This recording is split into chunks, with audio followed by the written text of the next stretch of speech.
What's up, everybody? Oh, let me turn my phone down. Hope everybody's had a good last 2 weeks.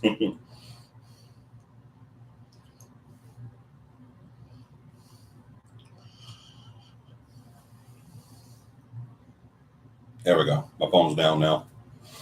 Of course, we was not on last week because of Easter.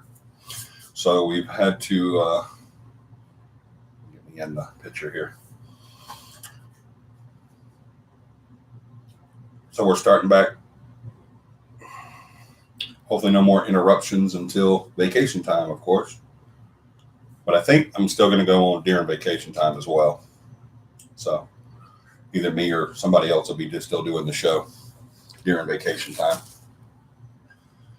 Wait for some people to get on. I don't see anybody on right now.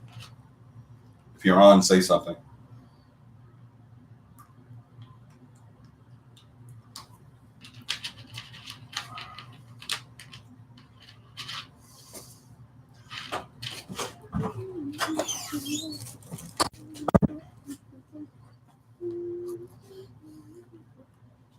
I like another one on top, please.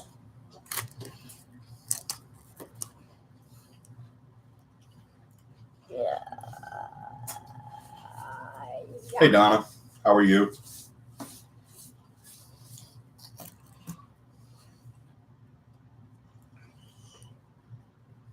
See where everybody's at. Mm-hmm.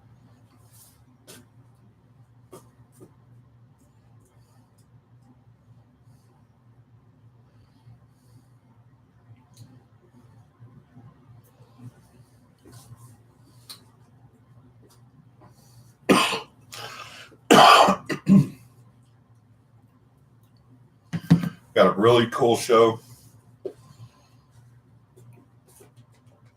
Good day, mom and baby go home Tuesday. Awesome. Congratulations. I'm glad everything went well.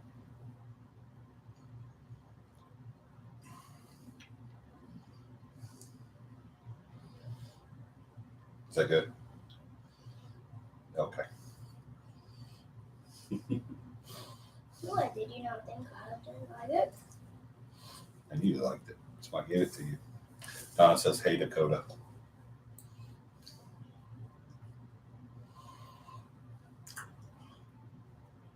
There's John. Hey, John. I just texted John and said, where you at? Y'all go and invite and let everybody know that we're on. Mm-hmm. I'll do the same thing. Yeah.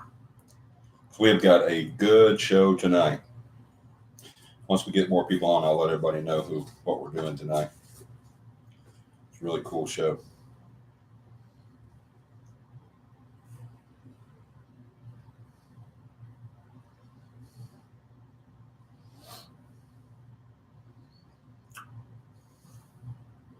John says, greetings, beautiful Dakota.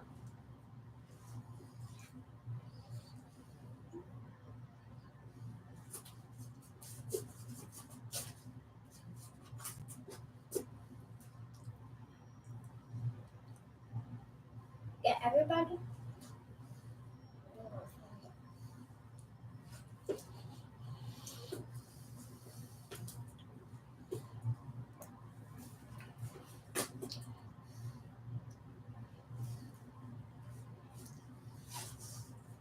Let me get my notes back on here.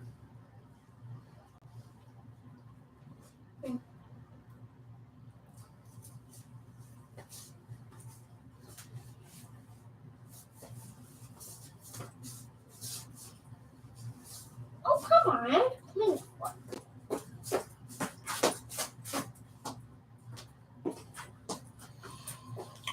Still got John and Donna. No, it says we have 4 people now. Who else is on? If you're on and you hadn't said anything, say hi. So I'll see you pop up. Actually, 5 people. Right? Oh. She got both texts. Oh, you counted the number of times someone said something, but that's still just 2 people Yeah, I know. saying something. Now there's 5. Right? Mm-hmm. And just she didn't understand. Whatever.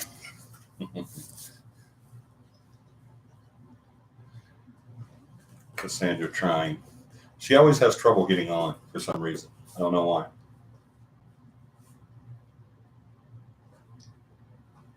Who else is on that's not saying anything? Mm. Well. Oh, they're not on anymore. Mm-hmm. Oh well.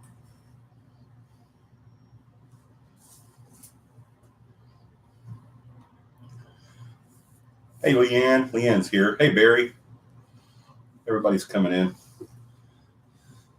Okay, thank you. I told Katie. Thank you, Donna.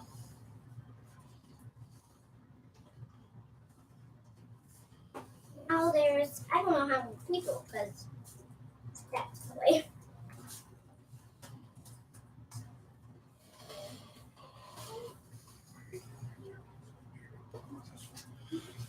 Barry says he was first in my first 13-second stream before this one. Let me tell you what happened, Barry. I felt so special till you ended it. I saw that you was first, and I was like, oh, no, I'm just kidding. What happened was, what had happened was, when it starts out like that, it's a lie, right? But no, this is true. I was still getting my notes together, and I'd set everything up on the computer to where all I had to do was hit a keystroke, or make one keystroke, and boom, it would go live. So I wouldn't be late tonight. And I did that, and I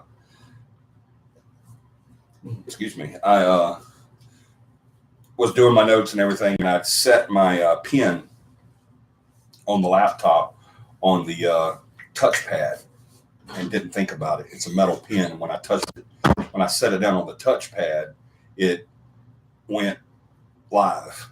And so I'm looking down at my notes, and I look up, and I'm like, oh my God, it was counting down to go live, but it still records me while it's counting down. So that's why that happened. I apologize. So Barry was first tonight, but then I cut the show off.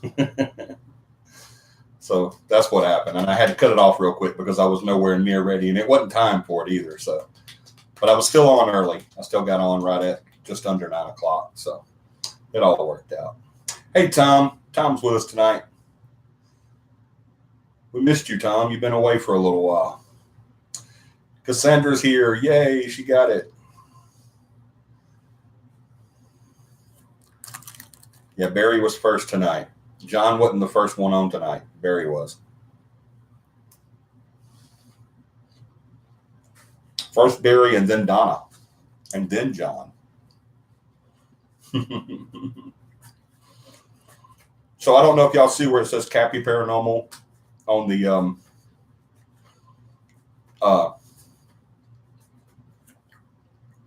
text scroll here, but where it says, the name of the show is Let's Talk Paranormal, but it is Let's Talk Demons tonight. So that's what that subject is tonight. I'd sent a text out to the team, said, hey, I don't have a subject matter for Sunday's show.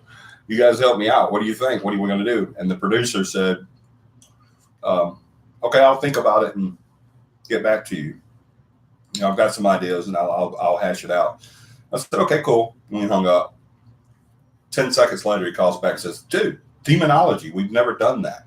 We've talked a little bit about demons, but we've never actually went into that subject. So I was like, heck yeah, man, that's a good subject.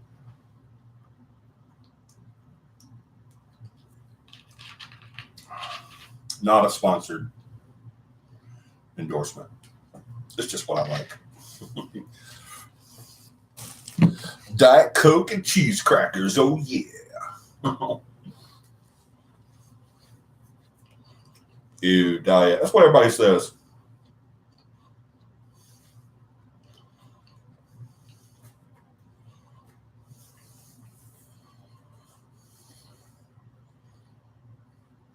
But hey, that's what I like to drink. So it's kind of like bringing Milwaukee's best to a party. Nobody's going to drink it but you. Bad for your brain. I don't have a brain, Cassandra, so I'm good. Don't believe all those horror stories about Diet Coke. It's not true. Most of it is just crap Pepsi come up with. I've been drinking it since I'm 12, since Diet Coke came out. That's all I've drank. Maybe that is what's wrong with me. John said, drove to Mississippi. Are you in Mississippi now, John? Bless your heart. The one state in the union that makes Alabama look good. Hold on, cat missing. Go find the cat. Let's get a couple more people on and we'll get started. Demons and Diet Coke. There's something to that. Right, John? Wait, demons? What? Demons? I think to kill you is better for you than that. Than Diet Coke. Good Lord. You really have a bad impression of Diet Coke, don't you? What happened there? I don't know. Will you pick them up? Lean them back up there. Okay. Without hitting my table. I won't.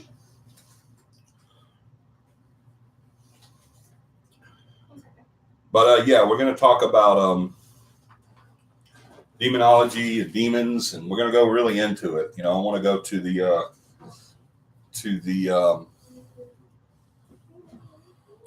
core of it, to the start. So we're going to go way back with it, all the way back to King James the First, which is who really started the whole thing. And then in the turn of the century, well, the 15th century, the Catholic Church kind of brought it a little more light to it. Starkville, Mississippi. I know exactly where that is. I've been all over Mississippi. That used to be my home state.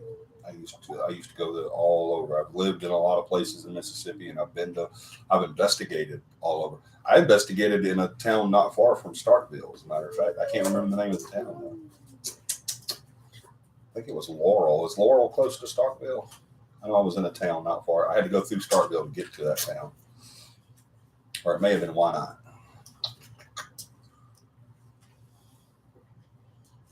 It's either Wynot or Laurel. Fairleigh? No, it wasn't Fairleigh. I don't remember. It'll come to me, though. I'm wanting to say it was... I've never even heard of Fairleigh. Are you saying Fairleigh close? Is that what you're saying? Or are you saying Fairleigh, Mississippi? Because Mississippi got some messed up names. I got one called Wynot. Wynot, Mississippi? I know a lot of reasons why not Mississippi. What are you doing? Are you checking your makeup in the camera? I don't have She is a makeup. nut, y'all.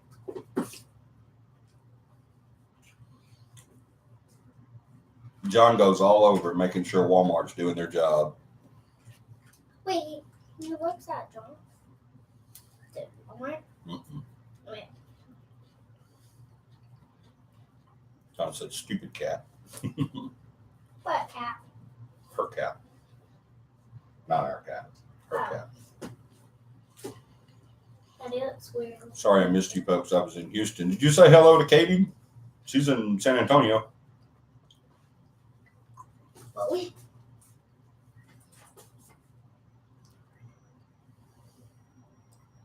Cat snuck out. Yeah, ours are always doing that. Ours are bad about, they'll cut through the wall to get out. Literally, they'll tunnel through our wall. We've got so many patches from our cats. We got 2 of them right now.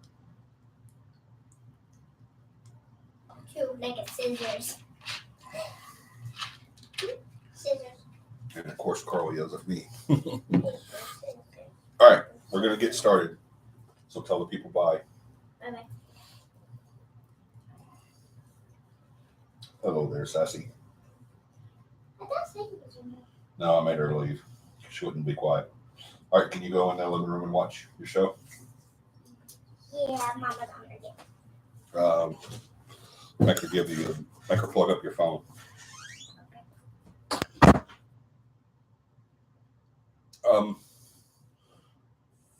Excuse me. Coat getting to me. I just didn't want Dakota in while we're talking about this. While I don't mind her growing up in the paranormal and I want her to know about stuff like that, I've discussed some stuff with her that I'm okay with her knowing, but there's other stuff that, I think she just should be older before she gets into, the demonology and even angelology, all that deep stuff in the paranormal. Not all kids are like Corey, my oldest. He was just born into the paranormal. He just grew up into it. So he took it a lot better than everybody else did. But I don't want Dakota to know the dark sides of anything. Right now she's a kid. I want her to be just fun. Just have fun. Don't worry about all that stuff. All the demons and stuff. But yeah, let's talk demons. Is there anybody on tonight right now? Hopefully more people will come on. There's supposed to be some guests on tonight that haven't been on before that said they're going to come and check us out. So hopefully they'll pop in. But I want to know you guys' opinion on demons. Do y'all believe in demons? Does anybody on tonight that doesn't believe in demons? A lot of atheists don't believe in demons. If you can't believe in God, then you can't believe in the devil, right? You can't believe in Satan. The Catholic Church has come out. Did y'all hear that the Catholic Church just came out this week and said that they made up Sunday being the Sabbath? They made it up. It was actually Saturday. So the Church of the Latter-day Saints the Latter-day Saints and the ones that go on Saturday. I personally don't care what day you worship on. If you want to worship, you can worship on a Monday. I don't care. The Bible says keep the Sabbath holy, but it doesn't say that you have to worship on that day. I think God wants you to worship every day. So I don't think it really matters. Most Christian sets that the ministers are they're like, we don't care. Sunday's just convenient. That's just the day we choose to do it. If the Sabbath is on a Saturday, that's fine. We'll keep Saturday. Who cares what day you worship? Who cares? I think you should keep all days, holy. But yeah, they did come out and admit. You can see it. Just Google it, and the Catholic Church did come out and admit that they changed the first day to the last day of the week. The first day of the week is Sunday, and the last day of the week is Saturday, and they changed it to where the last day of the week is Sunday. So they came out and admitted that they did that. But the Catholic Church did a lot. They had a hand in what we're going to talk about tonight. The Catholic Church did. The Catholic Church had a big hand in the upcoming of the evil part of religion, and how far they took it. They didn't create Satan, Beelzebub, the dark prince, the Malachi, the creation of Satan was through Beelzebub. He created himself. But growing up Catholic, our priest told me there's no such thing as the devil. Yeah, I believe that's 100%. There is a large Catholic following, along with Presbyterian following, that believes there is no devil, that the devil was made up. Just like there's a big Christian following that doesn't believe in the whole Jesus thing too. Look at Jewish. They don't. They're just embarrassed of what they did, is what I think. They don't want to admit what they did. But we're not going to get into all that tonight. We'll talk about that if you guys want to, but on a show. But we'll definitely bring up religion as it pertains to the paranormal. We can definitely do that. But tonight's show, I want to kind of just focus on the demon side, on the demonology, as it was started, by King James.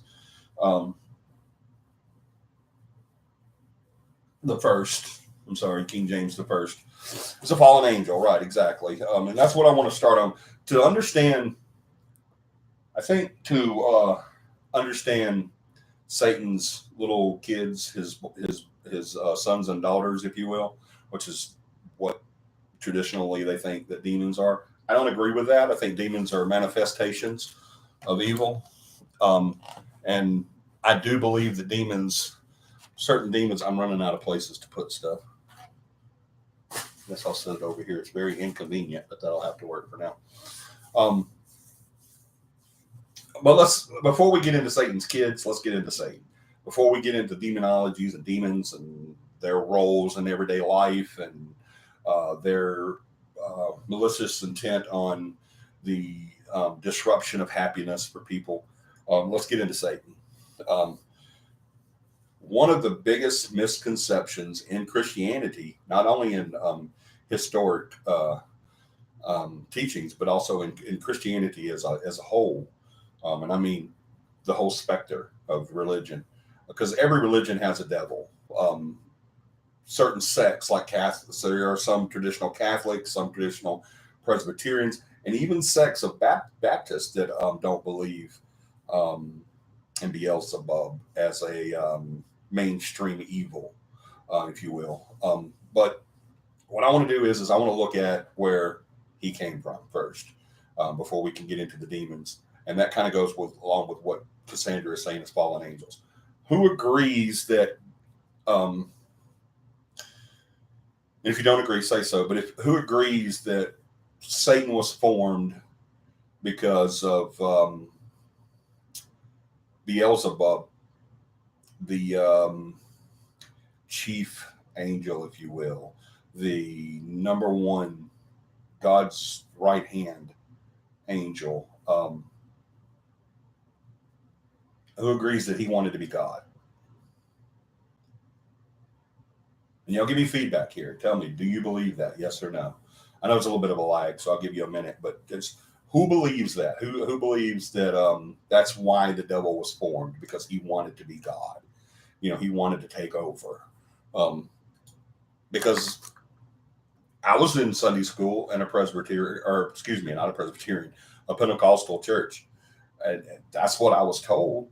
So who all believes that is what happened? As that there's a number one angel. His name was Beelzebub, and he loved God and loved heaven and all this. But he just one day decided, you know what, God's doing it wrong.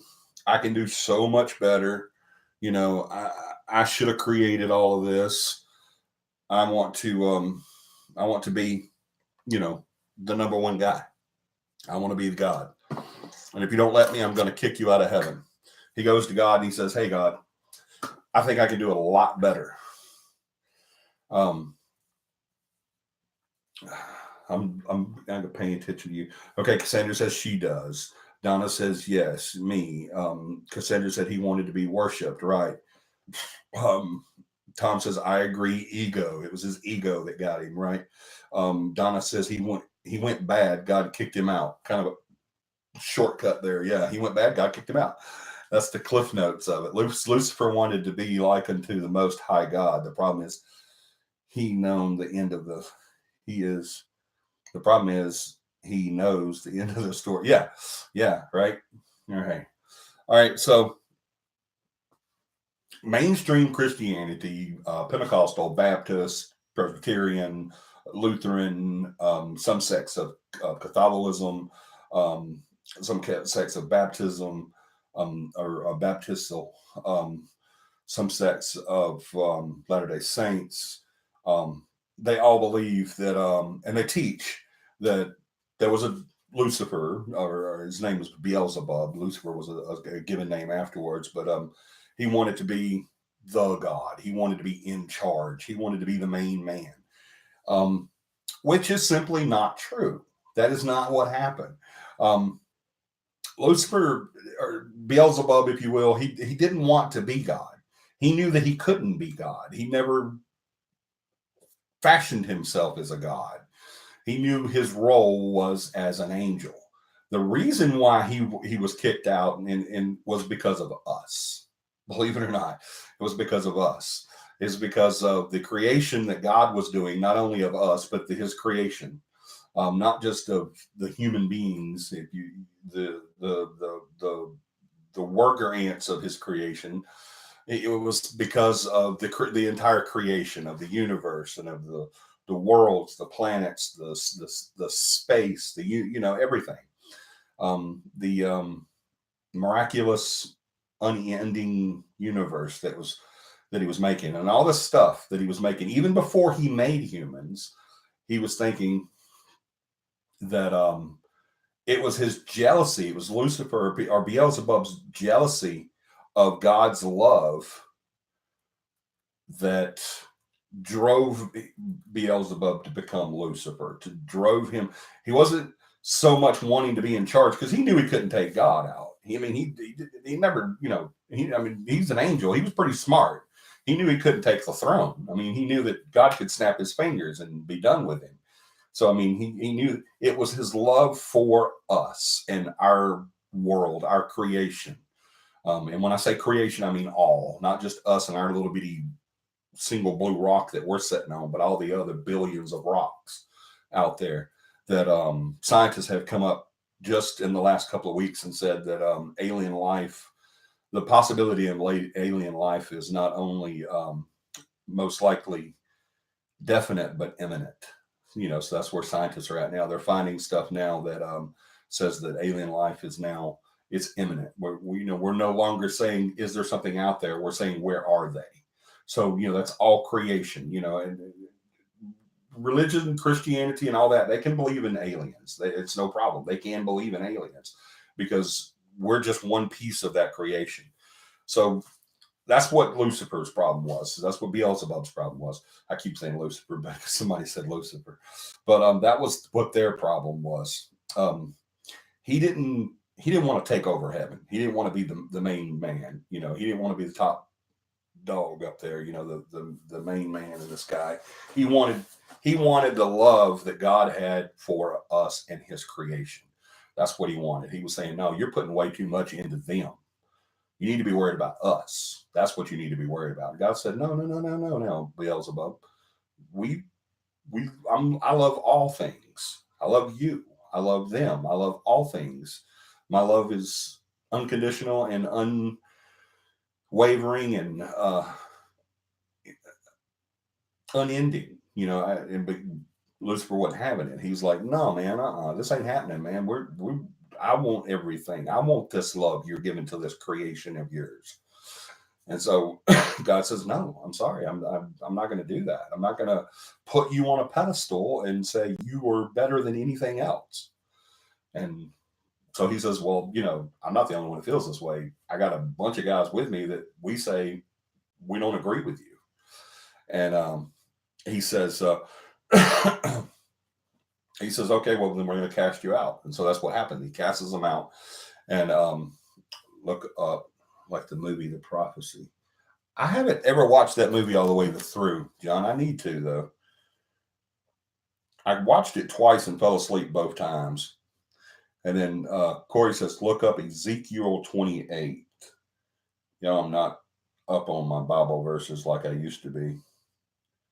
So we're going to look it up. Thank you, Corey, for that. Ezekiel 28 is 28 chapter. Tell me what it is. I don't want to know what it is. I want to know what it says.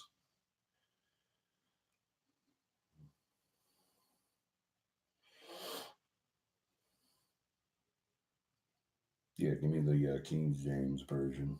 I understand it better. All right, Ezekiel 28.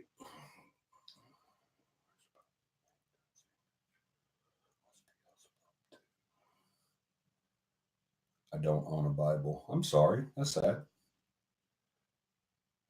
Let's see. Ezekiel 28. The word of the Lord came unto me, saying, Son of man, say unto the prince of Tyre, thus saith the Lord God, because thine heart is lifted up, and thou hast said, I am God. I sit in the seat of God in the midst of the seas, yet thou art a man and not God, though thou set thine heart as the heart of God. Behold, thou art wiser than Daniel. There is no secret that they can hide from thee. Yeah, y'all go read that. It does. It goes into the...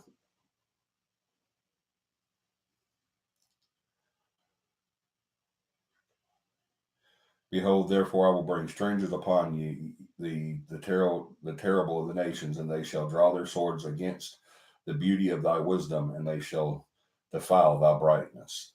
They shall bring thee down to the pit, and they shalt die the deaths of them that are slain in the midst of the seas. So yes, I am God, and this is no God in the hand of him that slayeth thee. Yeah, I'm not going to read all of this. You guys go read it, and it'll give you. That's what it's talking about. Is where he said, okay, fine. If you're not going to, abide by my rules, he was basically Dad saying, if you're not going to abide by my rules, then you got to go. And so he gave him a place to go. So we're supposedly made in God's image was Beelzebub too. Yes, he was an angel. He was a creation of God. Yes, so he was. Right, Corey. Yeah, that's what I'm saying. It's talking about Lucifer, and then that's where he basically, in a nutshell, says he got to go. So he was cast out because he thought of himself of a god. Right. And anyone believe God don't exist? Does anyone believe God don't exist? Yeah, there's a lot of people that don't believe God don't exist. Absolutely. There's a whole sect of atheists that believe that there is no God. And I don't have a problem with that if that's what you believe. They say it's the Lord God. Behold, I am the Let's go back to, I want to find that one part where it says,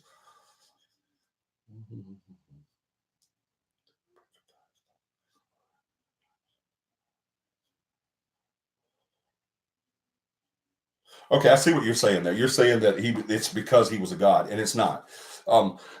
That's what he was saying, is that he was God, but he wasn't saying that he was God as in he was going to take over from God. Excuse me, good Lord. I don't know why my throat's doing this tonight.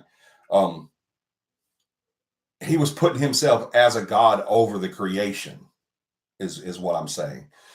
That's what Beelzebub's crime was, is that he was putting himself over the creation of God. He wanted to be a god over all of that. And God said, no, you're not going to do that.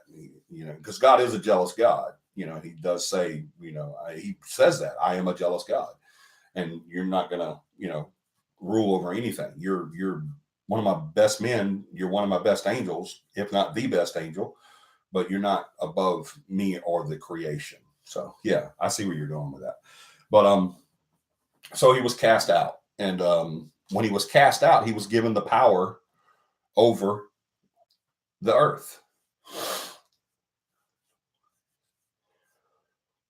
If there are no other gods, why is he jealous? Awesome question. Look at the big brain on Cassandra.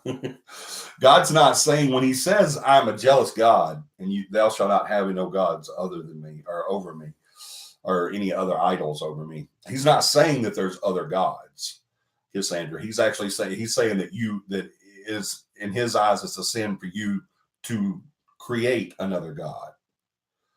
See, it's the demons messing with your throat. There ain't no demons in my throat. He's not saying there are gods, Cassandra. He's saying you shall not have gods over me. You shouldn't create the gods. See what I'm saying? Like whenever Moses went up and got the was it Moses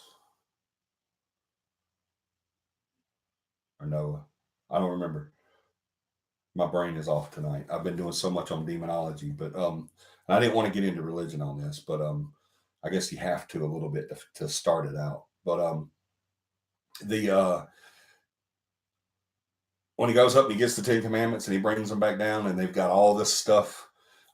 They've got calves, golden calves. They've got statues of serpents and swine and all this stuff in there, because they thought they thought that their leader and their God had abandoned them. And so they started coming up, what people do, they break off into little sections and start worshiping everything else.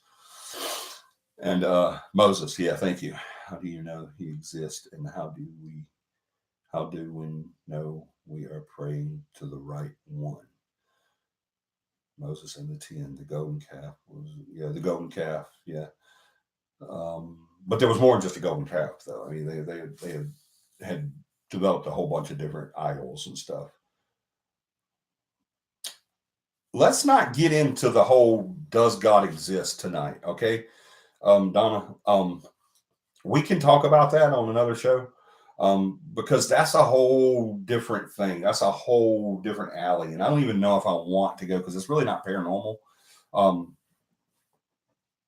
Demonology works into paranormal because of the acts that are done now.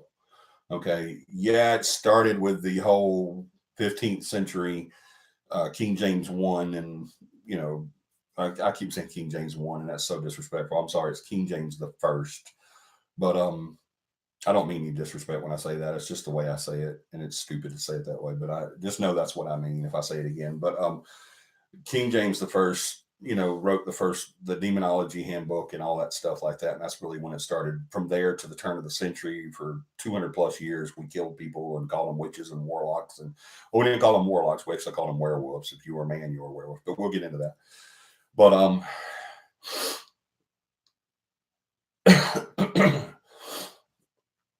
let's see. How do we know? Okay, yeah, but yeah, he wasn't saying that there are any other gods above that don't, you know, that there are other gods and you better not worship them, Cassandra. He was saying don't create a god above me.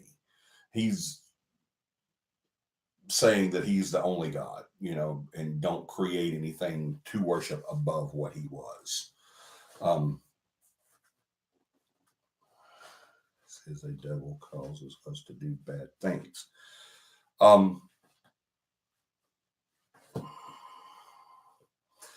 She asked a question now that kind of makes me want to go back to that. So,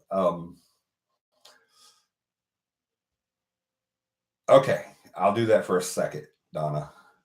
Sounds kind of immature of him. What do you mean sounds kind of immature of him, Cassandra? I don't know what you're saying there. Talking about God. I know what's immature of him, that he doesn't want you to worship another God. I don't get the statement. I'm not questioning you. I'm questioning your meaning. God's saying he is jealous. I don't really think that's immature. I can't. Hey, Melissa, she joined us. Katie still hadn't joined us. Where's she at tonight? But I don't really think it's immature, even if you don't believe in God. But if you let's just don't even get into that. We should, because the way Donna asked this question, she says, "I believe this is a devil causes us to do bad things." She meant that in a different way, but I understand what she's saying. Can you believe in the devil if you don't believe in God? I mean, how does that work? We have to worship only him because he created us. No, you don't have to worship anybody. You can worship anybody you want. One thing God gave us is free will. You don't have to worship God. Sorry, I keep kicking the table and making it look like I'm having an earthquake. But he gave us free will, so we don't have to worship only God. You can worship anything you want. That's your God-given right. You can worship anything you want. Some people do. Some people worship other things than God. Some people are killed because they worship other things than God. But let's don't get into the existence of God and creation or evolution or anything like that right now. Let's stick on topic, because that'll take us into a whole nother rabbit hole that could go on and on and on, and we'll never get into the subject. Okay, so let's don't do that. But let's just agree that the devil wanted to be more than what he was. He wanted more love. He wanted more power. He wanted more than what he was given. So God said goodbye, and so he had to go away. We created hell. You know, the location of hell. The Bible doesn't say where hell is at. It doesn't say that it's, you know, under us and waiting for us in a fiery pit. You know, as a matter of fact, the devil's not in a fiery lake. Yes, he was jealous. Donna, you confusing the crap out of me. One point you don't believe in God, but then you believe in the devil, and then you come back and say he was. I don't get it. I don't understand. But yeah, let's don't get into the creation and evolution and all of that stuff. We can talk about that on another date. But anyway, what I do want to say is Let's stick to where the devil was jealous. Yes, he was definitely jealous, but he wanted more of what he was getting, and he didn't get it, and he wasn't going to get it. And here's my view on as far as, was he wanting to be God? Was he wanting to be? I 100% do not believe that the devil wanted to be God. Even though in Ezekiel 28, like John Corey, I think, was it Corey or John? Somebody, I think it was Corey. Yeah, I'm talking about Lucifer. All right, Ezekiel 28 that he pointed out. I've told you before my beliefs on the Bible, right? Man wrote the Bible. Cut and dry of it. Man wrote the Bible. Did they do it by divine intervention? Okay, but still man wrote it. And then man decided what was going to be, even if God did give them what was to be written down, and he moved their hands and everything. Even if he did do that, then man decided what Bible we get to read. King James cut the heads off of a bunch of people before. Every time they would bring him a version of the Bible, he would cut their heads off if he didn't agree with it. And he went through several, I don't remember exactly how many people it was, but he went through several people. He cut their heads off because he didn't like their version until he finally got the one that he liked. So, I mean, that wasn't God, I promise you. If you're Christian, you got to know that was not God cutting people's heads off because they wrote it wrong. And then even the Catholic Church decided which versions of the Bible we get and which ones we don't get. We go from Jesus being 12 to Jesus being 32. So there's a big space there.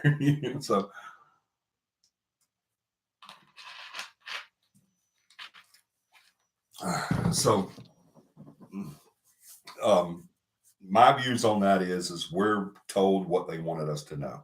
Just like here recently, they just came out and said, okay, we made up the whole Sunday being the Sabbath. We changed it around, So Melissa Coppett says, my husband doesn't believe in heaven and hell. He says man wrote everything and tells us what to believe. Like I said, let's don't get into that part of it, but I see, and I kind of agree more so to that statement than I do the others.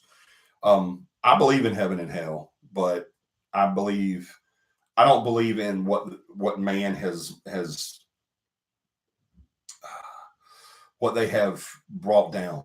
Okay, what they have written down, what they have taught through the centuries, and through the millenniums. This is what this says, and this is how you translate this, and wars have been fought on the whole translation of the Bible and God's will and all that. So I do believe in heaven. I do believe in God. I do believe I'm a product of prayer. So I mean, I don't believe that there was a big giant boom and then we came out of the water as termites, as tadpoles, and then morphed into monkeys, and then got on up into our world that we're at now. So I believe in, but I believe in personal faith and personal belief. That's where I'm at, and personal, what's in your heart, and how you choose to react and act. So, but like I said, we can go into that on another date. That's a whole nother thing. So, but I'll still answer your questions as they come in to the best of my knowledge, and y'all can still give comments too, like Melissa and Donna and Cassandra. But what I want to talk about is demonology. Why I know that demons do exist. I've seen demons. So Satan had other angels following him to earth. Let's try to stay on topic, please. Tom gonna say that. You can stay on topic too, Tom. Instead of saying stay on topic, you can get into the conversation too. I want to hear from you too, brother. Tom's a very smart guy. All right, so Satan had other angels following him to earth when he when he got yes, there was. It wasn't just him. He did take a band with him. He did have a following that believed as he did. Do demons come from the devil? Do demons come from the devil? All right, so let's get into that part of it. The way that the church views demonology and about the turn of the 15th century, a third of them. Yeah, I think it has been said. It was. I agree. We agreed before our kids were born, we wouldn't tell them what he believes. I'm Southern Baptist, so me and him butt heads on that subject. Yeah, let them make up their own mind. Don't. Yeah, I wouldn't do that either. Let them make up their. That's what I did with religion, as far as that goes. I just let my kids make up their own minds. But about the turn of the century, the Catholic Church got up to get together and said, and they put together this little thing called an Inferno Pact. Johann Faust was the first one that come out late 15th century, not the turn of it, but about late 15th century. He come out and said that he had made Johann Faust had come out to the masses, to the church, and to all the people, and he did this in a time that wasn't very popular too. So I mean, he did this. He was kind of like the rock star of the 15th century because but he was also very famous, and I think people would have there would have been an uproar if the church would have turned on him and did what they usually would do to people when they do this. But Johann admitted that he did make a pact with the devil. And the only thing he asked for the devil for his eternal soul was he wanted 24 years of youth, magical powers, and fame. And that's all he wanted. He said, "You give me, let me stay young, let me be all powerful, let me have all kinds of magical powers, and let me be famous." He was the Chris Angel of the 15th century. He had made a pact with the devil. Like, give me all these things, and he was a sorcerer, and he did things that made people, like, wow, how did he do that? Like people do now when they see magicians and stuff like that. How did they do that? And I don't know, and I wasn't there, so I don't know the trickery he did or the sorcery that he did. So I don't know. Today, if if you're naive and kind of a pushover, and you watch some of our magicians like Chris Angel or what's the other one guy, the street performer, it's really good. I can't remember his name, but there's several of them that if you watch them, you're like, how on earth did he do that? How did he make an entire elephant disappear? And then, but then you've got common sense will tell you that some of the stuff is not real, but the point I'm making is back then when people would see these things that this guy with this Johann Faust would do, they're like, this guy's a rock star, and he was the man of that time,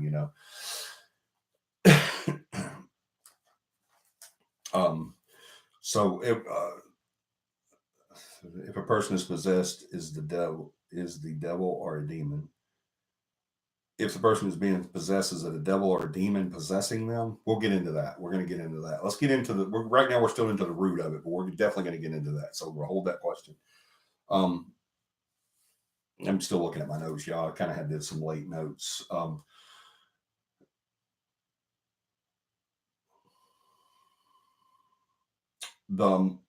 can never say this. I couldn't say it when I studied it. Now I can't. Maleficent. Maleficust.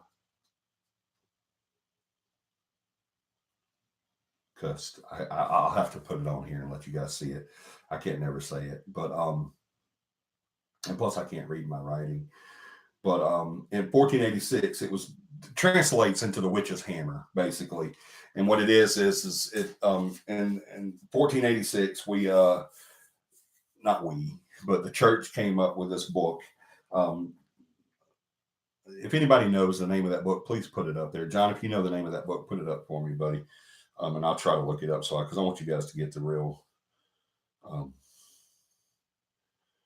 Let's see.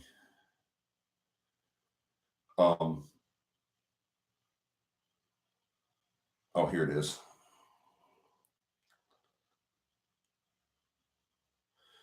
The Malibs Maleficarum, and it means witch's hammer. I'm gonna put it on here on the screen so you guys can see how it's spelled.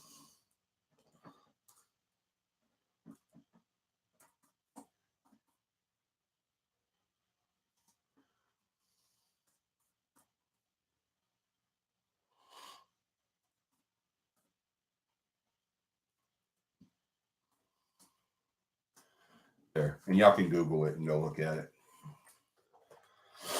You were way deeper than I thought to go. I'm sorry. I kind of like to go is up to the core of it. You know what I mean?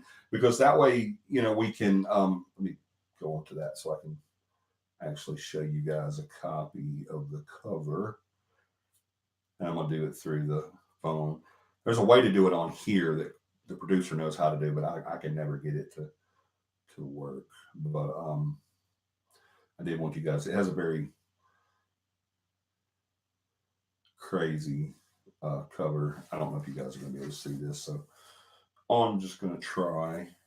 I know how you know, see that cover, and that is a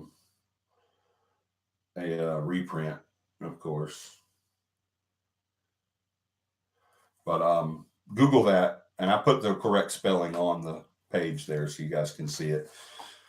But it's called the Witch's Hammer, and it's basically it was from the church, from the Christian church, and which means the Catholic Church at the time. It was from them, and what they did was they put together this little thing, and it translates into the Witch's Hammer. It basically went into who is what is possession, what do we consider as possession, what do we consider as someone who's possibly possessed, what should be done to them, how to do this to them, what works, what doesn't work. Basically, it was a handbook to murder.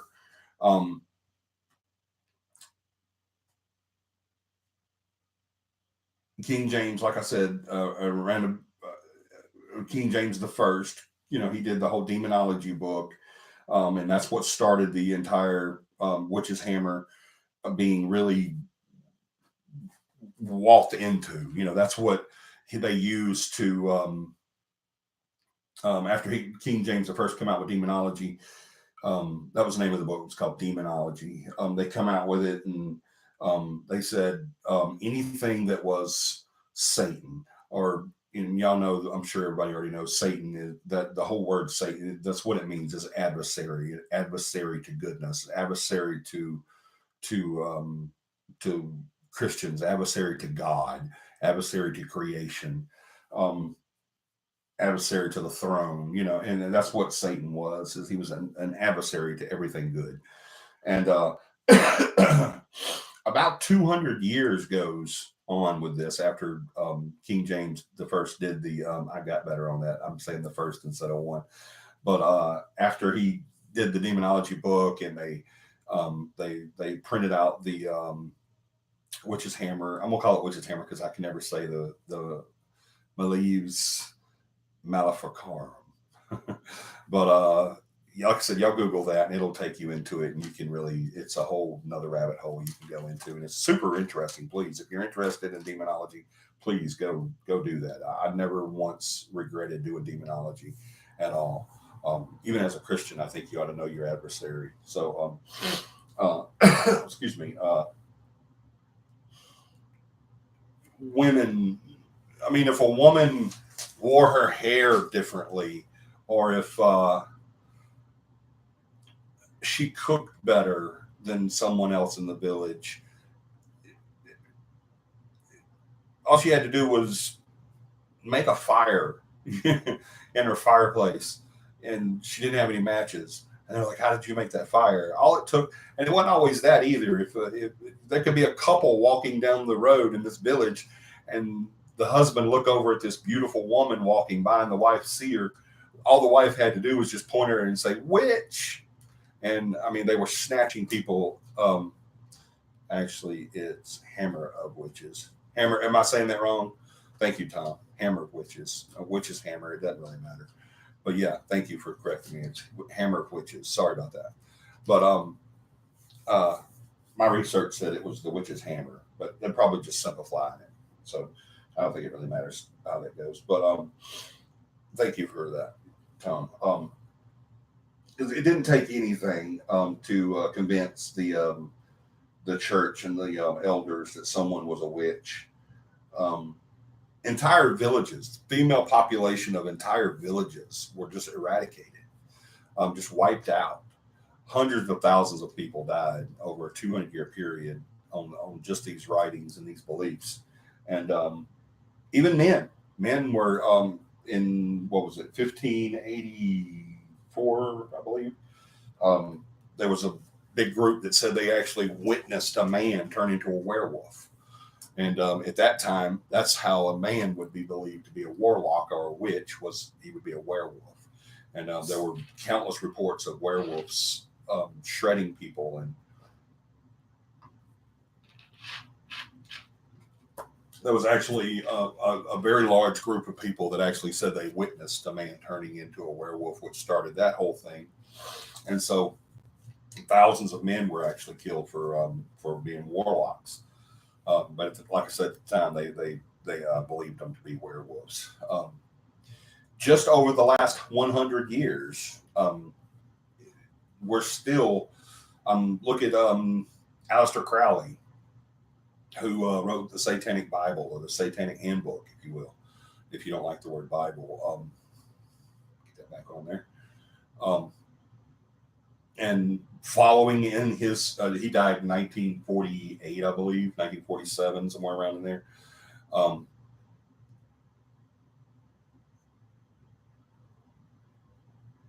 It sounds like the accusers were the evil ones. Yeah, a lot of them were. Like I said, it would just, a lot of times all it had to be was just a woman didn't like somebody because their husband looked at them, or because they baked a better cake than they did, or, you know, their stew tasted better than theirs, you know, and they could just accuse someone of being a woman. I mean, being a woman, accuse someone of being a witch, and they would kill them. And like I said, hundreds of thousands of people over that 200-year period were killed. It wasn't just Salem. You know, there was a lot of people killed in Salem, male and female, for being witches and werewolves and warlocks. But yeah, it wasn't just Salem. It was 200 years of chaos that you could just blame someone, or just get that innuendo out there that they were a witch, or practiced witchcraft, or summoned the dead, or anything like that. They were killed in very horrible ways too. But Aleister Crowley, even though he died in 1947, he set something years before that. He set in motion of the first satanic following. Basically, when he wrote the Satanic Bible, Anton, I can never say his middle name. It's Anton LaVey, opened the first San Francisco. I should have done more research. I think it was in San Francisco, California. He opened up the first satanic church in 1966. I do know it was May or April of 1966. He opened the first satanic church, and that church is still going today. You know, Anton LaVey, of course, is no longer. He's dead, but it's still going today under Peter Gilmore, is the high priest currently. Unless by chance I'm wrong on that, unless in the last maybe year or so that he was, someone else came. Hello, YT David. Hi, Ham. Ham said Dr. Phil. Dr. Phil's a witch. But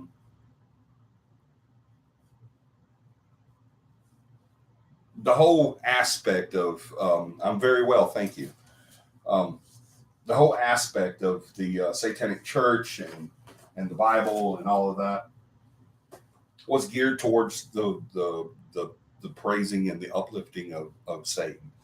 And so I think that's what brought about our demons. Someone asked me just today, not even knowing about what we're doing tonight, and it was something that they had heard. They had talked to someone and they had said something to them about this, and I told him, I said, that's funny because I'm doing a demonology thing tonight on the show. I said, but he asked me, he said,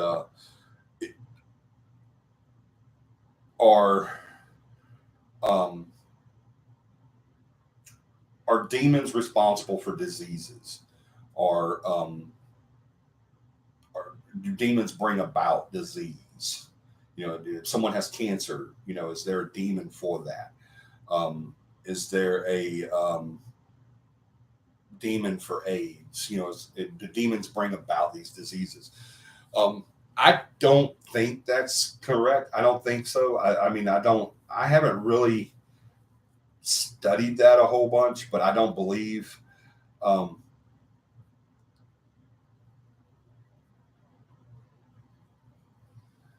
Hold on. I'm sorry. I'm kind of getting away from this.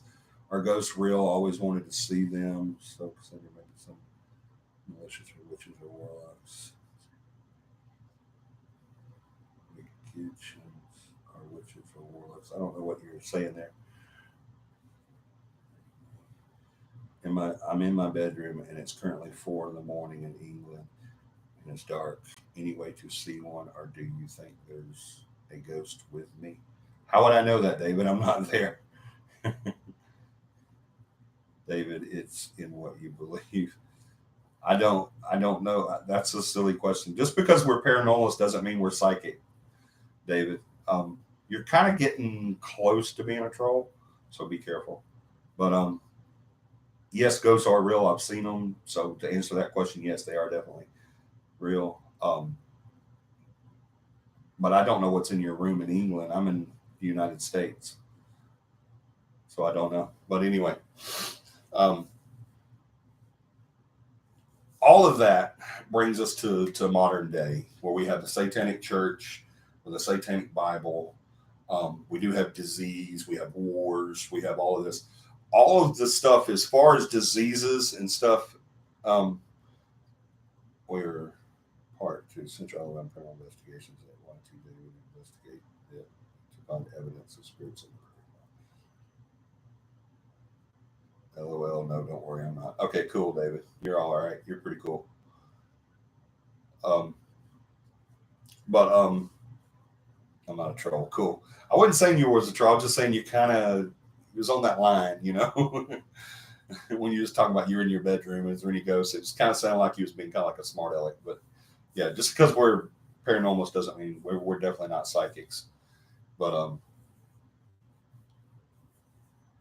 but yeah, you're welcome to stay, David. Absolutely. I'm not saying I'm gonna block you or anything. I was just saying be careful. Don't go down that trail. But I don't believe that demons cause diseases or anything like that. I think the human body does that. The human body as a creation, whether we stepped out of a pond or we were created, by an ultimate being. It's not a perfect thing. The body is not perfect. We were prone to disease, and we're prone to we have to die. We have to decay. When we're born, we start doing two things. We start evolving in growth, and we start dying. As soon as we're born, as soon as we're formed, basically, we start evolving in growth, and we start dying. And so I think that's the reason for diseases and stuff like that. Demons. I think if you believe in the power of prayer to overcome a disease or an illness, then you have to believe in the power of negativity to continue that. If you take someone who's uh, hypochondriac, and they're always sick, and they go to the doctor, and the doctors give them medicines for stuff, and they test and they find stuff. I think you can talk yourself into that stuff, and I think you can also talk yourself out of that stuff. I mean, I'm living proof of a healed heart. Hearts don't heal themselves. This is one of the body parts that doesn't heal themselves. The brain and the heart doesn't heal themselves. but I had damage in both. And yeah, I know y'all fixing to start popping up. Johnny got brain damage. That's what's wrong with him. But I was told I had 6 months to a year to live, and I was in 2001. So do the math. But was that a divine intervention? Was that the power of prayer? When my son laid in a hospital bed dying, and the doctors having no hope, nothing positive to say at all. But yet, every time they said something negative that was going to happen, he did the opposite positive.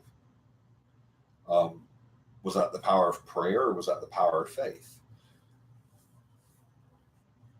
I never want to take away from God's glory and his rewards for faith. I never want to do that. But I think it goes on along the same lines. They say, well, this person had cancer, but they had an operation and now the cancer's gone.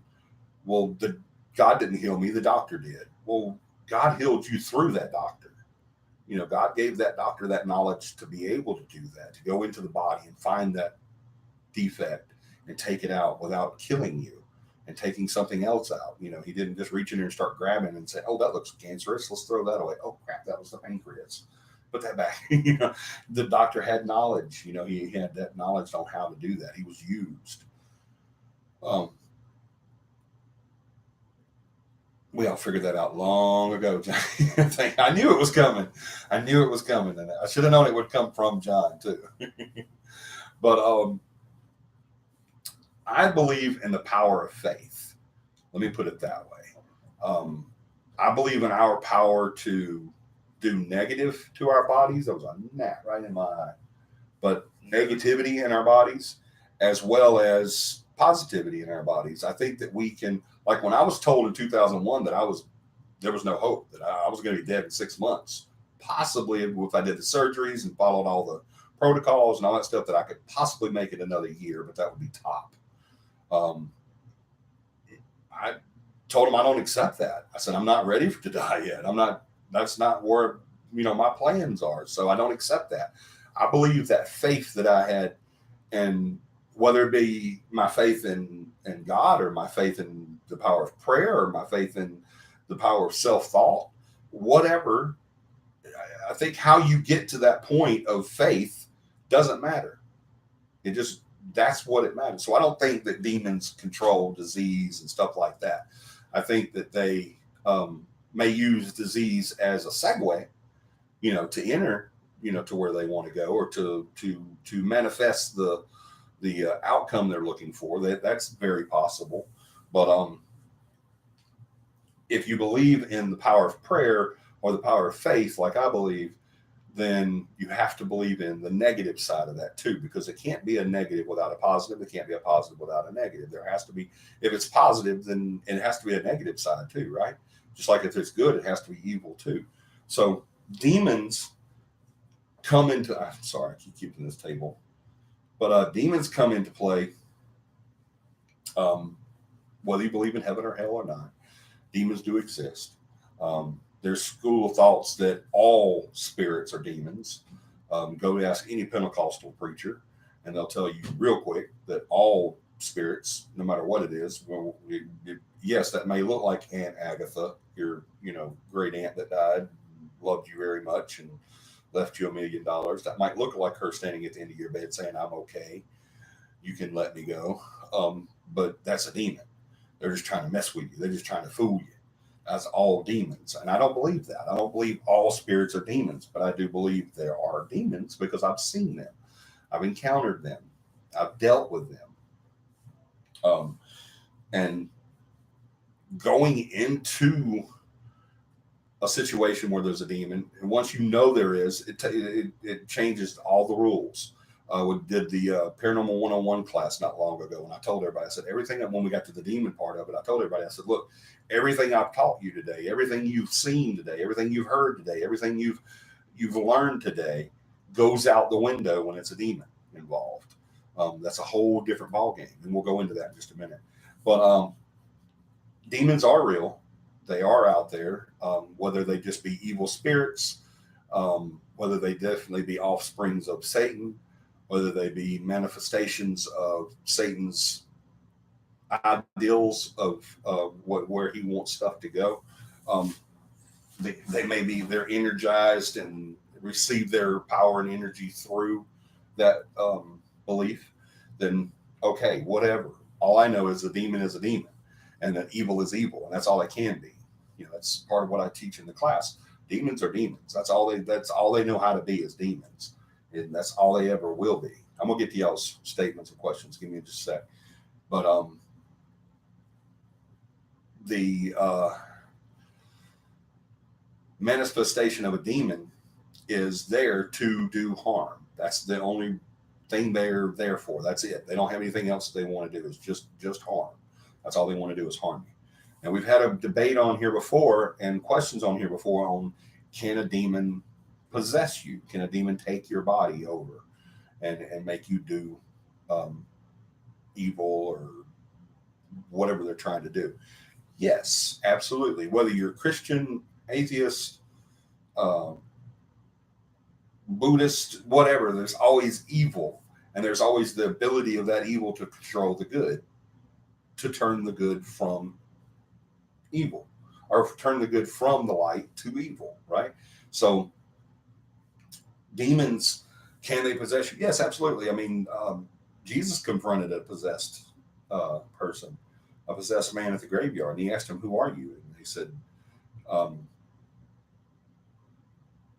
man, the name just popped out of my head. What is it, John or Corey?" "Oh, we are Legion, for we are many." Legion was his name.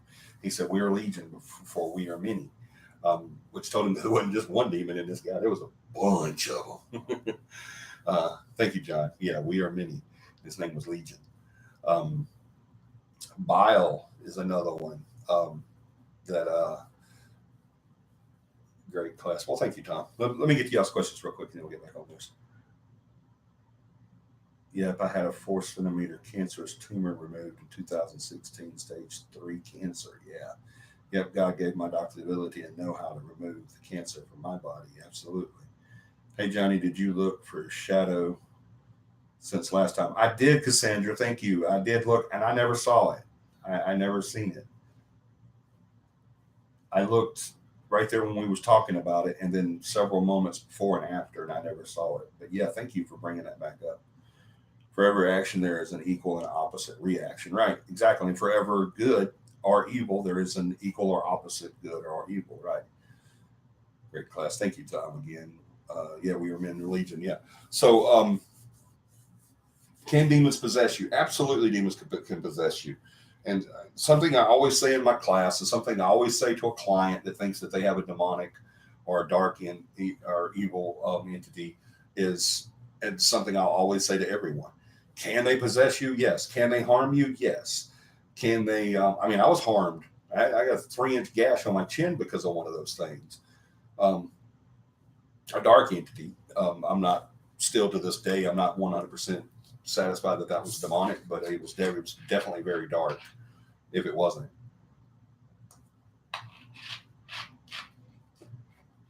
Dark entities have scratched me, pushed me, pulled my hair. See, that's what happened on my hair. Look, there's proof. When I had hair, I used to have hair to my shoulder, y'all, believe it or not. But I've had my hair pulled. I've been made to feel sick. I've been made sick too. I've become physically ill because of it before as well. And I've come face to face and smelled the foul odors and seen the horrible face and everything. And so, I mean, but here's what I always tell people, and this is what I say in my class. This is what I say on every. Remember, a demon doesn't have any more power over you than you allow it to have. 100%.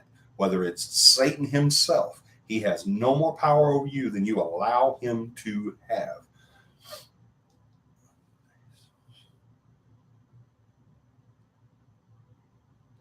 What is the smile? Oh, because I was talking about my hair. Okay, I get you what you're saying.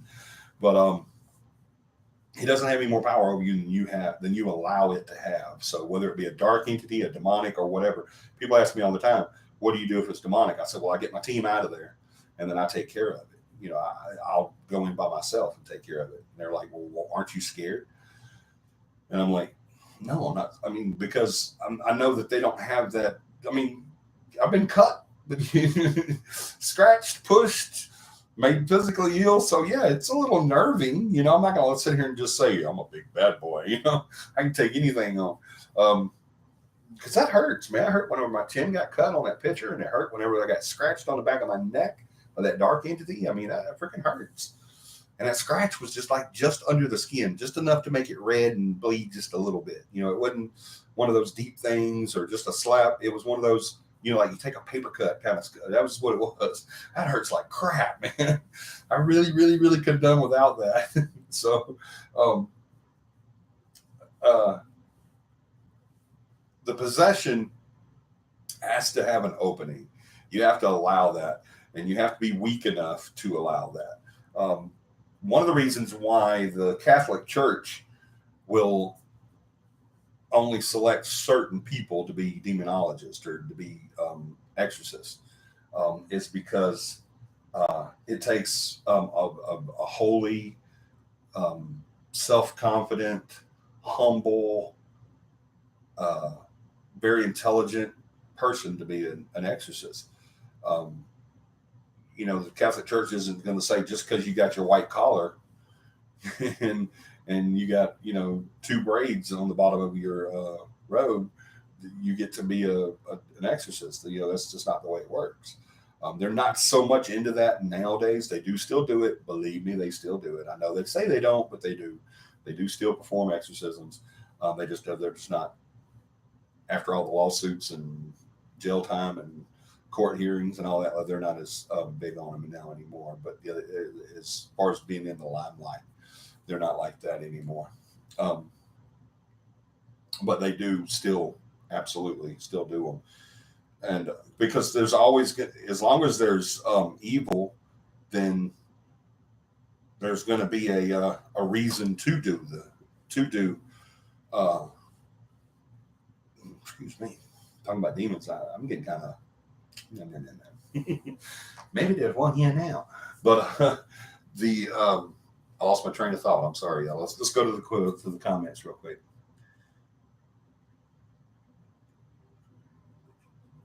Nauseous. Yeah, like nauseous. Yeah. I've felt that many a times. Because Sandra, can a demon possess a house? No, a demon cannot possess a house. A demon can be in a house, but they're not going to possess the house. It's an inanimate object. My nephew's best friend had stage 3 cancer in between his sinuses and his brain. The doctor said it was inoperable. After weeks of prayer from his family and friends, he went back to the doctor and they couldn't find the cancer. It was completely gone. See, whether you're Christian, whatever sect of Christian you are, or if you're an atheist or whatever, you can't deny that healing. I mean, it just can't be. I've had doctors come to me and tell me they're atheist, but I had a doctor look at me in the eyes and says, man, I'm an atheist, so I don't believe in all this prayer that you guys have been doing. But I have to say this, I'm labeling this as a miracle. I don't have any other explanation for it.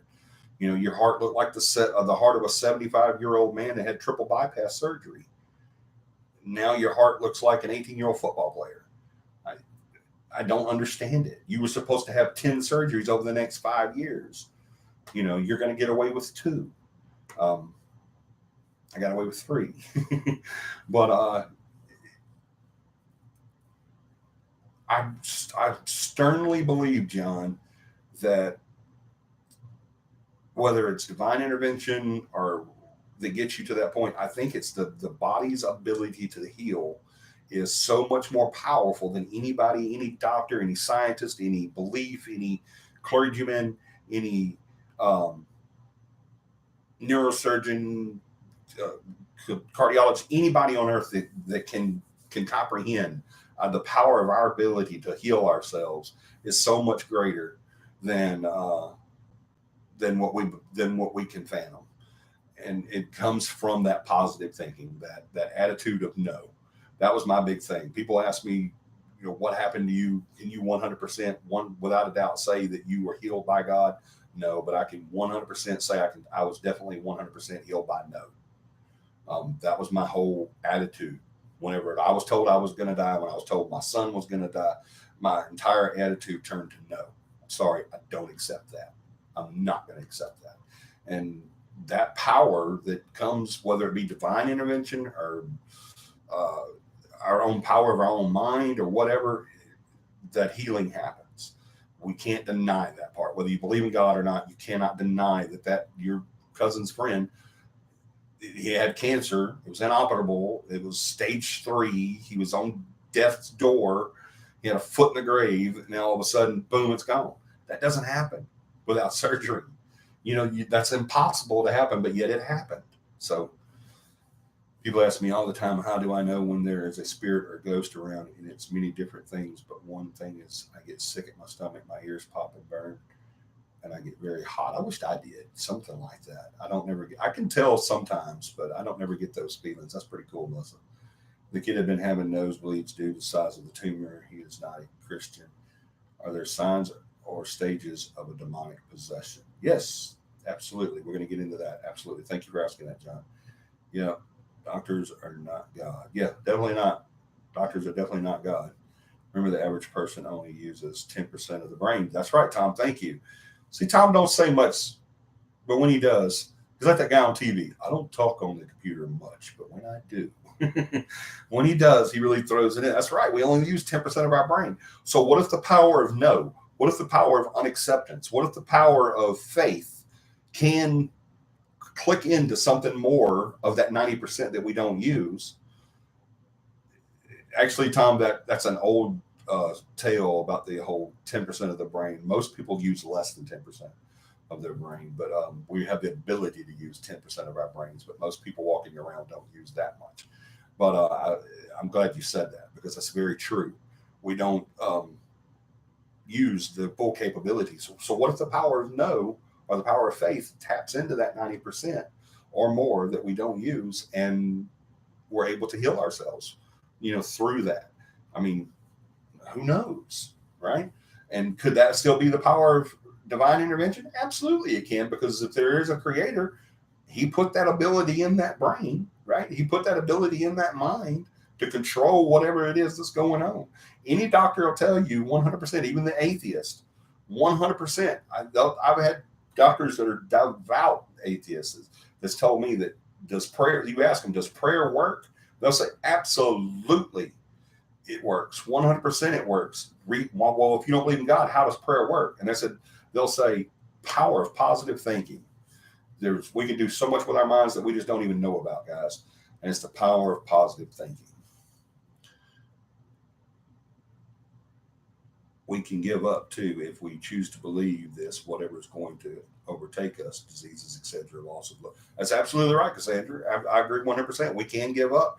And I think that negativity, not the negativity, but that negative result from that giving up is imminent. I mean, because, but we can take that in different directions. Tom was in the hospital the other day, had to be shocked back. I heard, what? Excuse me. Hold on, y'all. Let's break. What are you talking about, Cassandra? Tom, what is she talking about?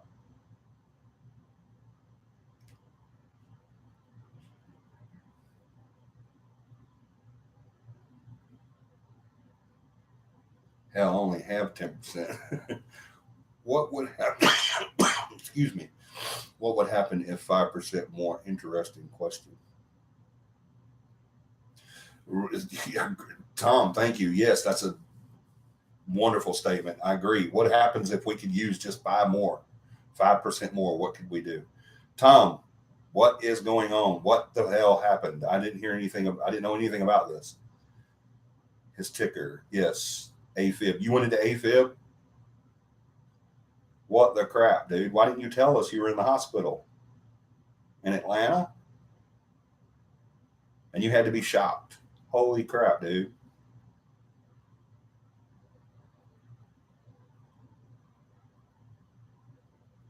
That sucks, dude. I mean, it's great that you're still with us. I wish you would have let us know. I wish I would have known. Twice. You had to be shocked twice to get out of AFib. Wow.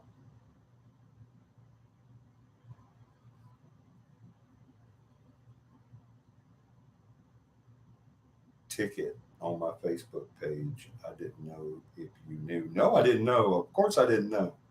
Ticket on my phone. I don't know what you're saying. Ticket. I keep stuff kind of quiet. Don't keep stuff like that quiet, Tom. If you're in the hospital, let us know, buddy. That power of positive thinking could help you, and you don't have to get shocked. That hurts. I know. I've been shocked. They weren't trying to shock me. They were trying to shock somebody else, but I didn't know his hand was touching me. It hurts. It hurts a lot. No need, Tom. The more we know, we can pray. That's right, man. We can offer you those prayers, man. I'm glad you're okay now. Thank God. Wow, dude. That's crazy.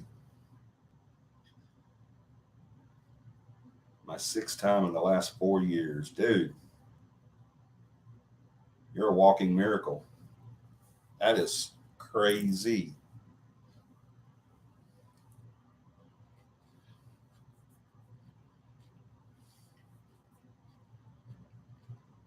Right? That's crazy.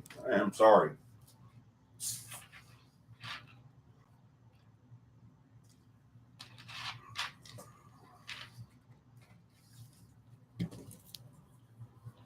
Yeah, of course, man. Wow, that's crazy, dude. Let's get back into it, but thank God you're still with us, Tom.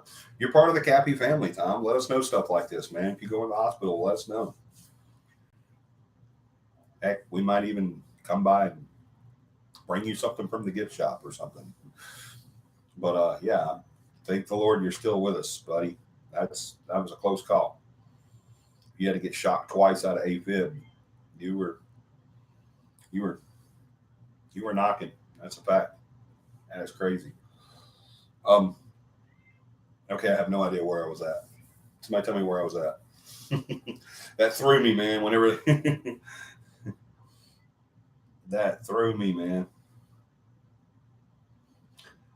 Tequila. Yeah, there you go. What causes that? What causes what? Tequila? Or the AFib? AFib, he probably needs to go in and have a bypass done. Is that what it is? Is it blockage or is it electrical? Is it electrical, Tom? Or are you having like some little murmurs going on, or is it a blockage that's starting it up?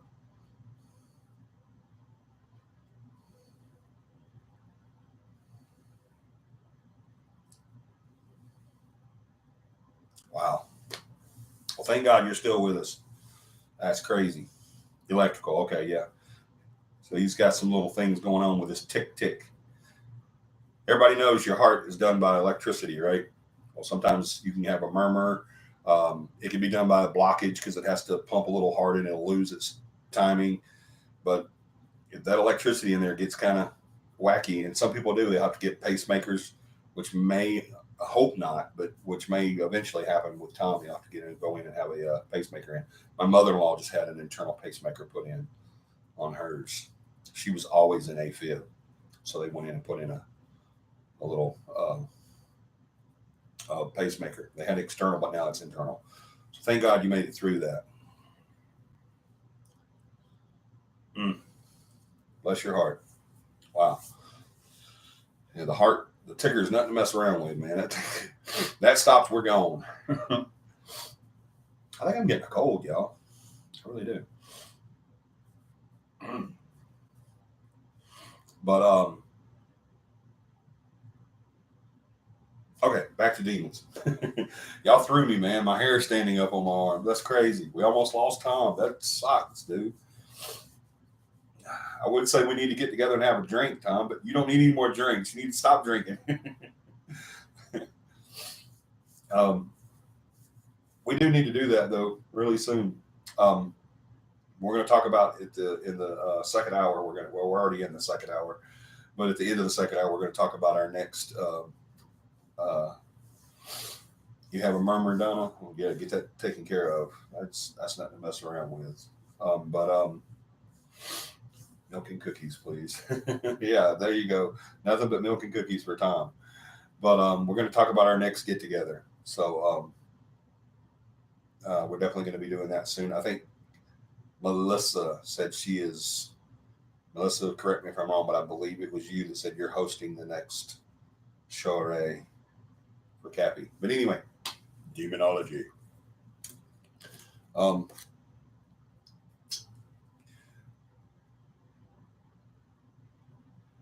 born with it. People. A lot of people walk around with murmurs. So, but if you hadn't seen a cardiologist, I would go see one. Absolutely. Yeah, next meet and greet. Thank you, John's correcting me. I said soiree, but yeah, our next meet and greet. But anyway, Melissa, let me know if you're the one that said you were going to do the next one, please. But so we now know where demons come from, right? They come from hell. They come from the dark side of religion. They come from the negative side of reality. Um, and if you don't believe in all of that, then they're just the dark entities that live in that second parallel, right? Um, I need to get with you soon about it. Okay, yeah, we'll get together and figure out a date and what we're going to do. John and I were talking about the next one should be like a cookout, so maybe we'll do like a potluck dinner. But we're going to get into all that. Stop making me change. I told you to though, but so demons do exist. Whether you believe in heaven or hell, there are evil beings out there, and we call them demons. Um, they do exist. They are out there. They are of and about nothing but evil and the disruption of the goodness and happiness of people. Um, no, they cannot possess a house. I watched a show with Dakota the other day, and I think it was Monster House or something like that, where a lady had died and something didn't go the way it was supposed to go, so she possessed her house and it kept eating the neighborhood people and dogs. It was a little cartoon, not cartoon, but animated. It was really, if you hadn't seen it, y'all watch it, Monster House. It was a really cool show. But anyway, they won't possess houses or brooches or skulls or any of that stuff. We can bring a demon in without bringing an object into our house. We can invite evil into our home just by having that doorway, that segue from uninvited to invited. And that could be done through just inviting it, allowing evil to in your not only your home but your life and the way you conduct yourselves. And they are different from human spirits. Yes, absolutely, 100% different. I really think I'm getting a cold, y'all. This sucks. I got to take Dakota to the doctor tomorrow, so maybe I'll see if the pediatrician will check me out too. But we know they exist. We know what they're about. We know what they're going to do. Okay. We One thing I don't do during the class, the paranormal class, is I don't go into uh, an object can be haunted. I disagree, Melissa. That's a big thing in the paranormal. I think you believe that. I think we've talked about that before, and I know that a lot of people, other people in the paranormal, believe that an object can be haunted. An object can't be haunted. There could be a spirit around because of that object, which doesn't make that object haunted. They're not bound to that object, is what I'm saying. A spirit can't be bound to that. Correct me, but it can't happen unless you invite. Exactly, Tom. That's what I said earlier. It cannot happen. You have to invite that in whatever form you do that. Now, they do look for the. I had a preacher tell me one time, there's more demons sitting on the front steps of the church than there are in the entire property of a bar. And that's true. Why would a demon go to a bar? They already got them. they're set. We got them. The people at the bar, we got them.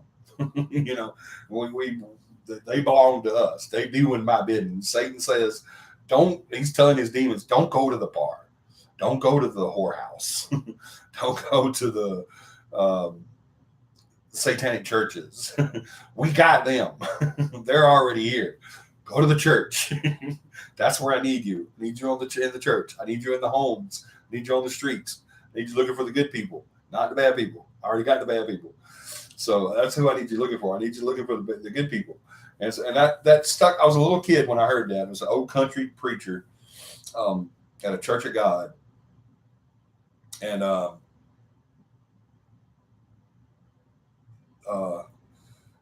he said, y'all talking about going to talking about demons hanging out at bars and making sure their people are doing what they want. The demons don't hang out at no bar. They got them. The demons don't. They hang out at the church. That's who they want. That's what. That'd be like a police chief saying, "Y'all hang out at the police station today because we got a lot of prisoners and I might need your help." No, we don't need you at the police station. We already got them. They're behind bars. They can't go nowhere. Let's go out here and get the other ones. There's still some more out there. So the demons are the same way. They're not going to go to the bars and the bad places and the dark alleys and stuff like that. They're not going to hang out there. They're going to the good places. That's who they want. They've already got these people. So I thought that in my mind as being a use a bar as an example. Oh my, use a bar as an example. But I said whorehouse too, Tom. But that just it set in my mind, and I was like, that makes so much sense. Why would a demon hang out at a bar? That doesn't make any sense. Why would they hang out at a satanic church? They got them. They're already there. They are walking on the side of evil. We come in. We need these guys over here. So, and that's what it is. What? You want one of these? Another double stacker? Yeah. It's coming in to steal my snacks, y'all. Give me a second. I'm sorry. It's okay. They are good, aren't they? Yeah. First I do this and then like this. All right. Go back in there. I love you. Thank you. Anyway, so we know that hey, Veronica, I ain't seen you on tonight. You've been on, and you couldn't say hey to me, but Dakota walks in and you're like, hey, Dakota. Past her bedtime. It probably is past her bedtime. 10:30. Well, she usually stays up till whenever Michelle goes, but yeah. But yeah, hey, Veronica. Everybody, there's other people here besides Dakota. Speaking of haunted items, did Lorraine Warren pass away? Yes, she did. Yes, Lorraine Warren did pass away. That was a big, big blow to the paranormal community. You never see me on. I know, Veronica, because you never talk. You got to talk for me to see you.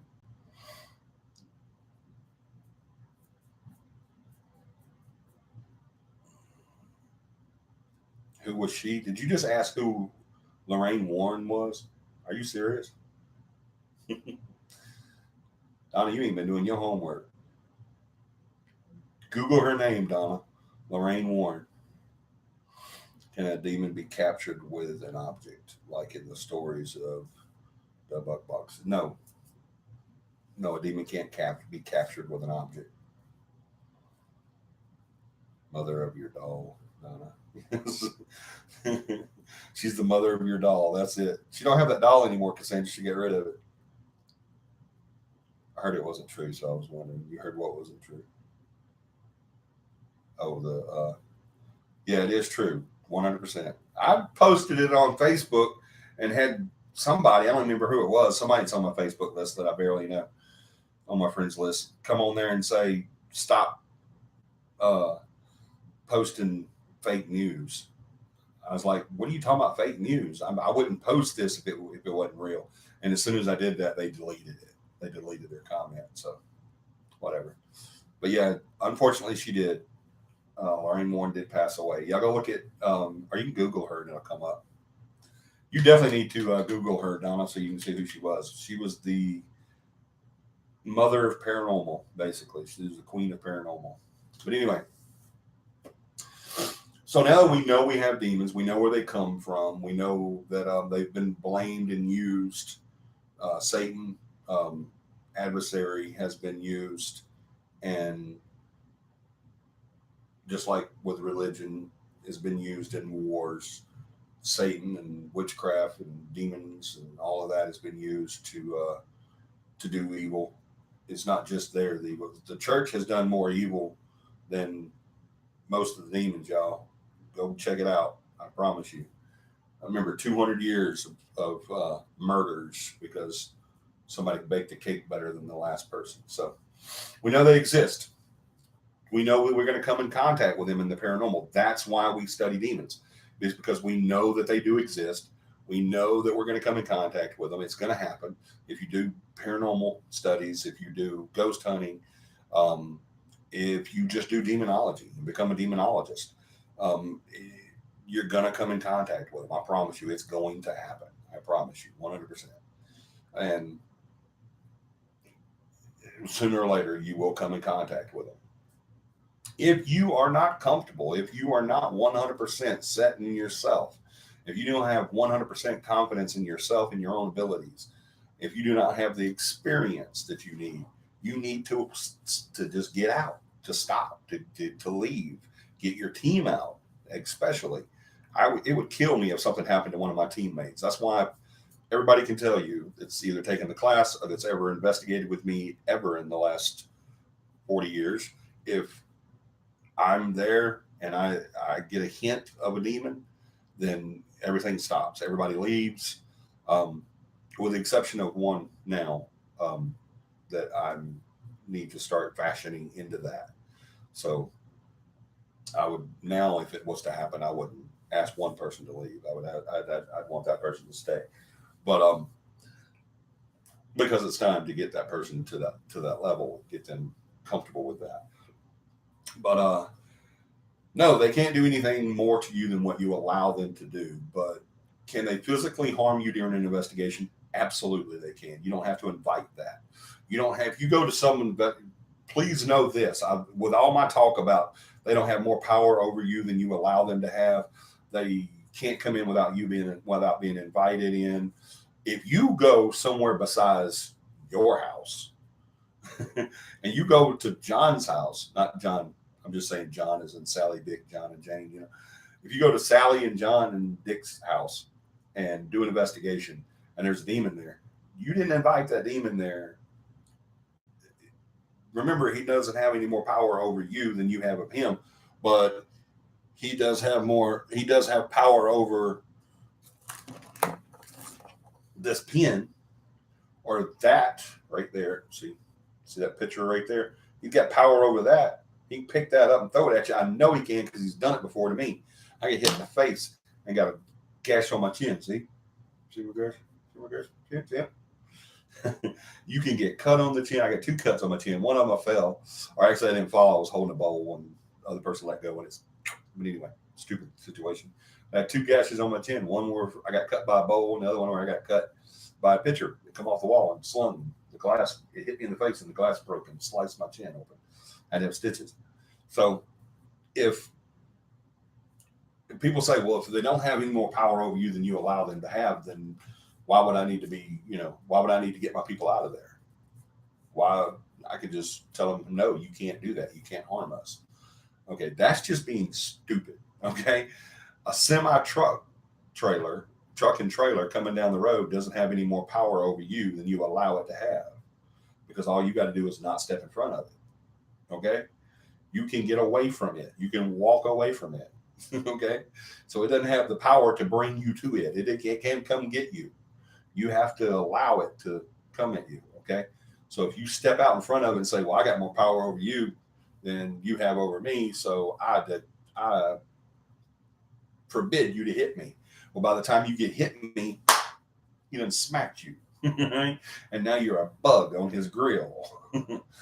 And you're gone because you were stupid. All right. So demons are the same way. They don't have any more power over you than you allow them to have, which means they can't possess you if you don't allow them. They can't force you to leave. They can't take over your free will or any of that stuff. You still have power over that. But can they hurt you? Absolutely. Like I said, they still got power over that picture right there that I'm pointing my pen at. They still got power to bring that picture or this clock right here off the wall and to hit me in the head with it. And and hurt me, or pick up a knife and throw it, or whatever. So yes, they can still hurt you. That's why I get my team out. That's why I tell y'all guys to go. Y'all need to go. And I don't say go outside and chill out, let me handle this. I say get in your cars and go home. Go away, go. Or go to the bar, or go to your sister's house, or go visit Fred. I don't care. But you can't be here. You've got to go. And my team knows that if I say that, I'm not being a jerk. I'm just telling them they got to go. They can't stay there. It's not safe for them to be there. And I would never want them to be in that situation unless I'm priming them for that situation, and I need them to be there. So,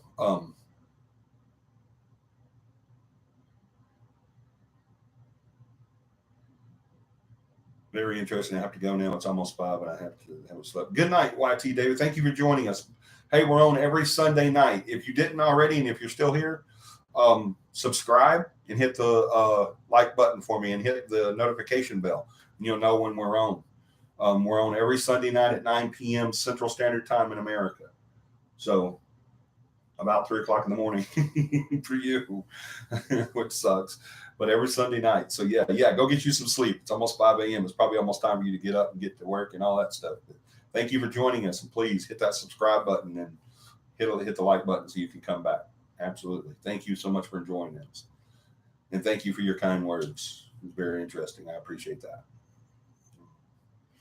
All right, what did I miss? I heard it was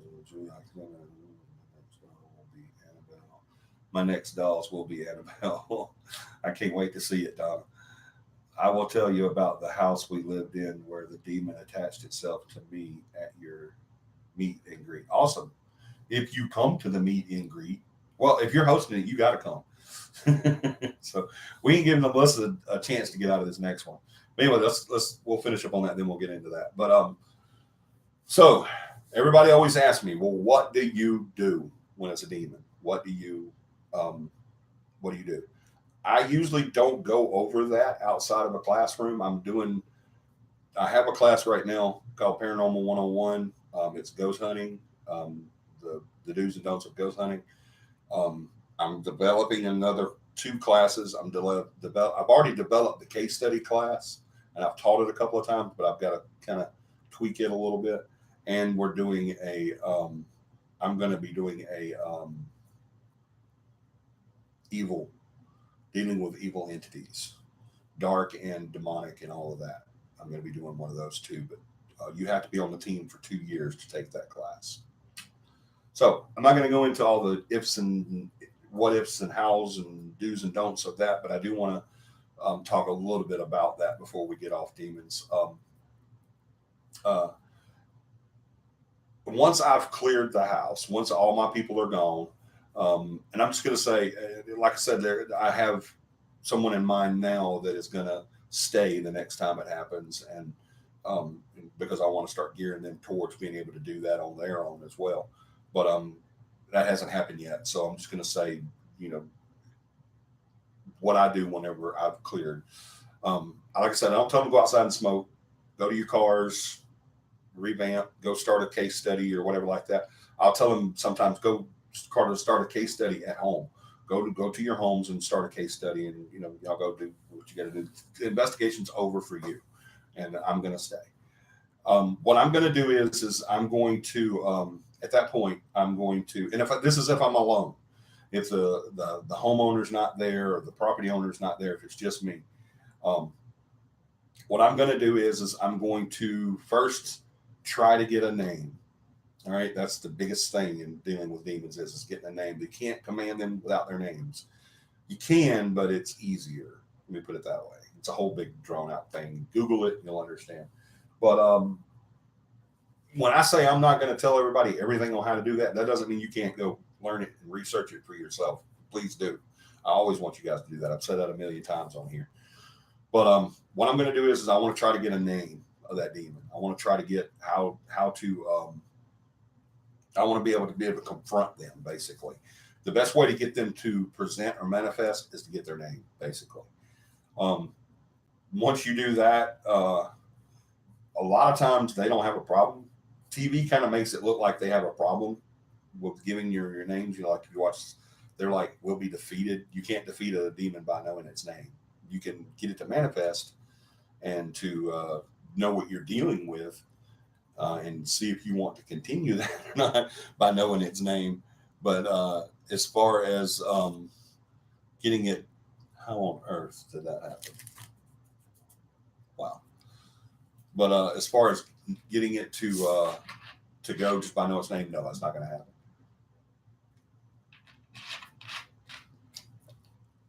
All right, so I want to get a name.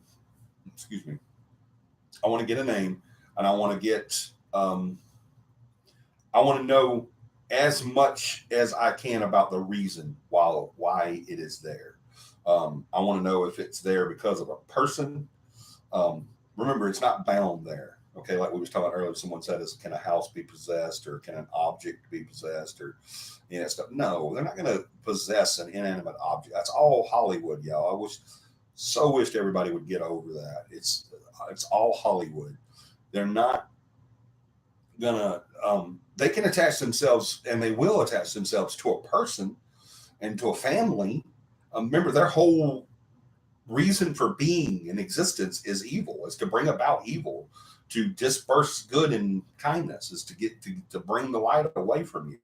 So yeah, they can definitely attach themselves to a family or a person and torment them and do what they do, but they're not bound to that person. They're not bound to that location.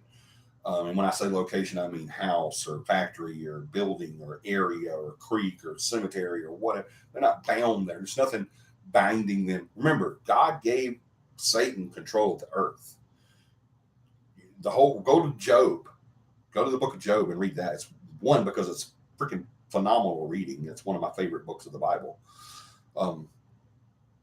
Some of the stuff that this guy had to go through, and the stuff that I've had to go through in my life and still survive, I just love Job. Y'all go check it out. If you've never read Job, go read the book of Job. You won't regret it. It's awesome. Whether you're an atheist or a Christian, if you haven't read Job, go read it. It's an awesome read. There ought to be a novel just on. Well, there is a novel on Job, but anyway, God come to God, to Satan, and he said, "Hey, what are you doing?" He says, "Oh, I've just been walking to and fro in the corners of the earth, just walking around. I don't have anything to do. You won't let me do anything. You won't let me touch any of your people." And God's like, "Well, I never said you couldn't touch any of my people. I just said you can't take my people. Like, you're not strong enough." And Satan's like, "Well, you won't let me have any." He says, "Have you considered my child Job?" So the whole thing, and I'm not going to go into it because I want you to read it. If you've never read it, go read it. No spoiler alerts here. Go read it. It's awesome. Basically, God said, "Well, look at my guy over here, Job. Why don't you take him on? Why don't you go get him?" And so Satan's like, "Okay." And he did. he lost in the end. That's not a spoiler alert, because of course he lost. But y'all just go read Job if you haven't read it. It's an awesome book. But God he asked Satan, he's like, "What are you doing?" He says, "I'm just walking on the earth, walking around to and fro. And I've got power over earth." So yeah, they can definitely attach themselves. They have the power over earth. They're not limitless in power, because the outcome of their whole existence is going to be where they get thrown into a lake of fire, of course, if you're Christian. So in the outcome, they're going to lose, and I think they know that. But for right now, they're just doing what they can. I don't know if the demons know that, but I know Satan's got to know that he's going to lose. But I don't know. Maybe his ego is so big that he's like, "I don't care what God says, I'm still going to win." So I mean, that could be it. But I don't know. Who cares?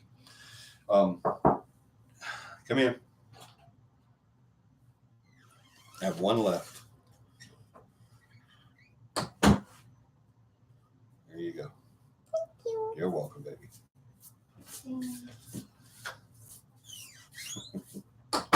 Oh, nut. So we know they're powerful. We know they can manifest.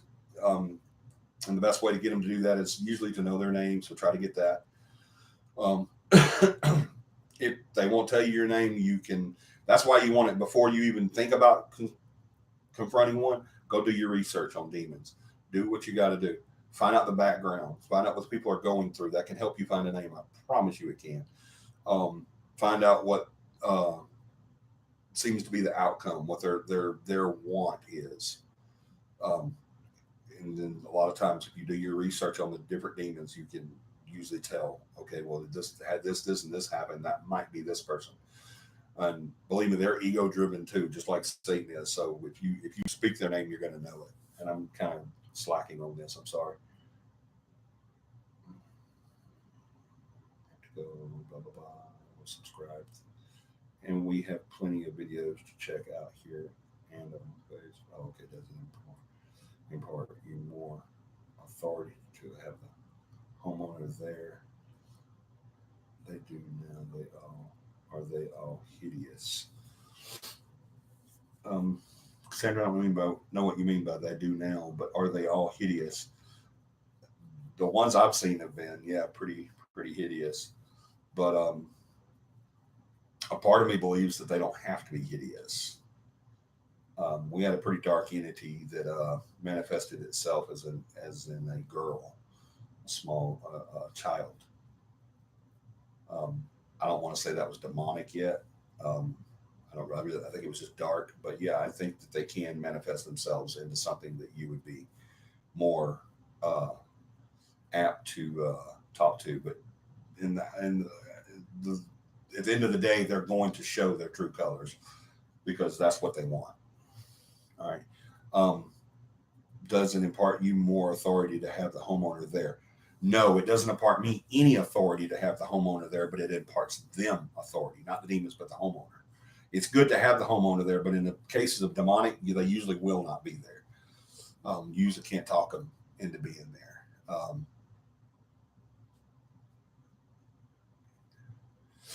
You had said Satan knows the outcome, don't know if they do. Yeah, I don't know if the demons know the outcome or not.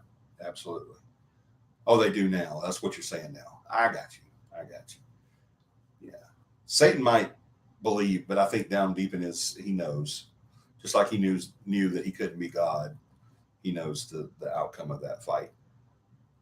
I think he knows. I mean, I know he knows the prediction, the prophecy on that fight, but there may be a part of him that says, I might take him. I might take Jesus. But, who knows?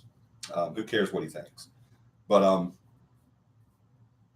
having the homeowner there is great definitely with a dark entity because I can't take control over a home that I don't live in, that I don't own. If it's not mine. If I don't own or lease or live or whatever in this home, if I can't lay claim to this home, then I can't, tell people to leave that home. I can have the homeowner do that too. I can't have the homeowner do that. And a lot of times with a dark entity, you can usually talk them into it. But demonic, you have to really know the homeowner or the client. It's kind of a gray area there. If I knew the client and I knew they can handle it, why am I going to ask my team to leave if I'm going to ask this person to stay? You know what I'm saying? So I'm going to try to do this without them. But you do have, it doesn't grant me any authority, but it is a better weapon to have. See what I'm saying? It's a better weapon to have if you have the homeowner there because they can order that out. But you can order it out too, but it's easier for the homeowner to do that. All right. Have you ever encountered the same demonic entity more than once? No, I have not, that I know of. No.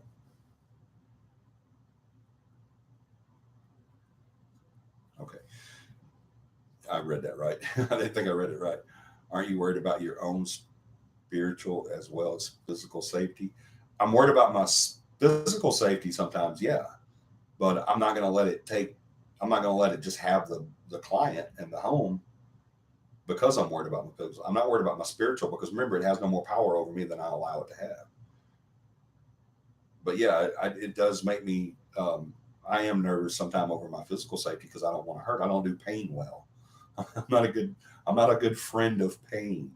And that hurt whenever I've been scratched 2 or 3 times. It hurts like crap, man. I wish when they scratch you, it was either be deep or just nothing, or just a like fingertip scratch. or be really deep so they'll cut the nerves. But no, they want to do that mid scratch, that hurts like piss, man. It hurts so bad. Like a paper cut on the finger. It just gets right there at the nerve endings, man, and it hurts so bad it burns. It feels like when I got scratching up, that wasn't demonic. That was a dark entity. I wouldn't even call him evil. He was just dark. He was a prisoner, but he scratched the back of my neck, and the guys actually watched the scratches form on the back of my neck, and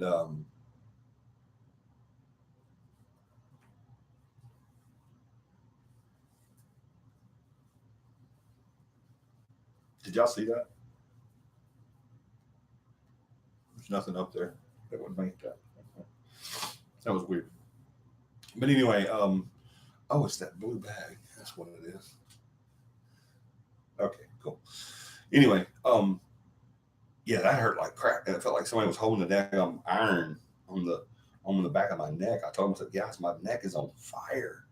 And they all come over there real quick with their flashlights and was looking, and they're like, dude, we're watching it happen on your neck. It's forming on your neck. Oh my God, that burns so bad. And John, I hope I answered that efficiently. I don't think I've ever come in contact with the same entity, demonic entity before. It's never been proven that it was the same. So, but remember, they lie. They'll lie to you every chance they get. Do I pray before confronting them? I pray before, during, and after on demonics, Cassandra. The devil came and sat with my uncle on the side of his bed. He said, the man who came in was beautiful and talked in a gentle voice, but he had hooves on his feet. Did your uncle do a lot of acid, Melissa? Did he drop a lot of acid in the 70s? That could have been a flashback. I'm just playing. I'm just saying he was really cute. He was a beautiful man, but he had hooves. Ow, just bit my lip. Melissa's a witch. Maybe we don't live in Salem. So I was making fun of Melissa and bit my lip. That's how easy it would have been. Somebody making fun of somebody and they bite their lip or their tongue and they'll be like, that's a witch. That something, it sounds so stupid, but that's some of the stuff that went on how they got rid of them things. The devil came and sat with my uncle on the side of his bed. I don't know if it was the devil. It may have been a demon, but I'm not 100% it was the devil. Side of his bed, he said the man who came in was beautiful and talked in a gentle voice, but he had hooves on his feet. Wow, it's karma, Johnny. That's what it is now. I bit the crap out of it too. It's bleeding. Melissa may be a witch because I was making fun of her statement and bit my lip. See, that's what you get. I thought so. I don't know if I'm coming to the next meet and greet. She might put something in her concoction. She might say her cauldron may be bubbling that day for Johnny. Tobias being ignored. Who the heck is Tobias? Oh, you talking about Toby? His name is not Tobias, it's Toby. Hello, Michelle. You finally decided to join us.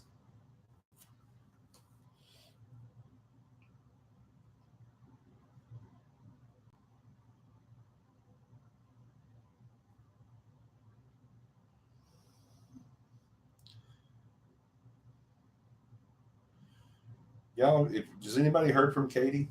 I don't know why she never made it tonight. We're almost done and she didn't make it. But that was spell check, yeah. I figured. But yeah, I'm gonna try to get the name. I want to know why they're there. I want to try to get as much information as I can about why they're there. And usually you're not going to get that from them, but you can get them from the occurrences that's been happening. That's when you do your research. And you can get that information from their reactions to like the client or to you or stuff like that. So you want to try to get their name, try to get their reason for being there. And then Allison says hello to Dakota. I'll tell her, Michelle, absolutely. I would definitely tell her. She's been talking about Allison. We talked about the horses. We almost went out to the horses today, and she said, "Can Allison go to the horses?" I was like, "Not today, baby." I said, That's something we have to plan." So at the last meet and greet, Michelle and John's daughter Allison, Dakota and I told her about our horses, our 4 horses out at the ranch, and that we wanted them to come out one weekend and join us when we go to the ranch, and they could, be with the horses. So that's why. And we were talking about going out to the horses today, and Dakota said, "Can we go get Allison to go to the horses?" That's what I saw. Did y'all just see that? That was a bug. It just went right in front of the camera, and it made it look like it was. That may have been what y'all saw last time too. That shadow that y'all was talking about. There was a gnat. Actually, I think it was a mosquito. We had this window open earlier because we had to put a power cord through here for the guy that does our lawn, and that bug just went right by the camera, like right here. Just went through, and it made it look like there was a big black shadow right there. So that might have been what y'all saw last week or the week before last. But anyway,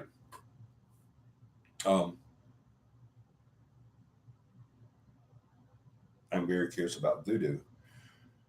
Okay, well, we can definitely we will. I'll look into doing a show on voodoo. Absolutely, I don't have a problem with that, Tom. That's actually a very good subject. We've actually talked about voodoo before.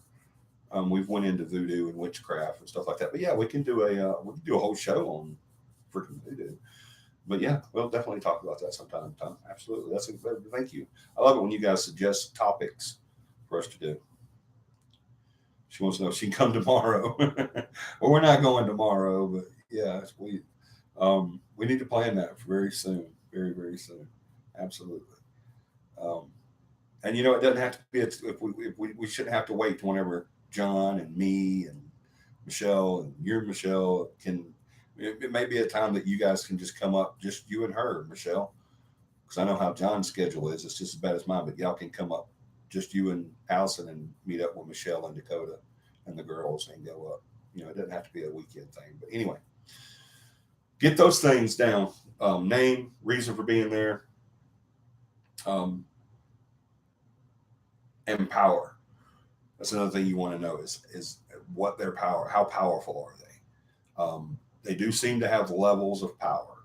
I don't know why. I don't know there's no studies that show why that is or who's more powerful or how many it takes. My biggest hypothesis on this is how many are there. Is discerns the power. Not just how many demons are there, but how many spirits, how many entities are there, because they can use that. They can use the entities. They can use lesser entities, non-demonic entities, as energy levels. So, but remember, a demon doesn't need energy, but some of the manifestations that they want to do, they may want to use that energy for. All right. That's another thing about a demon. They don't need the energy like spirits do. Humans in skins. They don't need the energy. They've got their own. All right. Any more questions on that?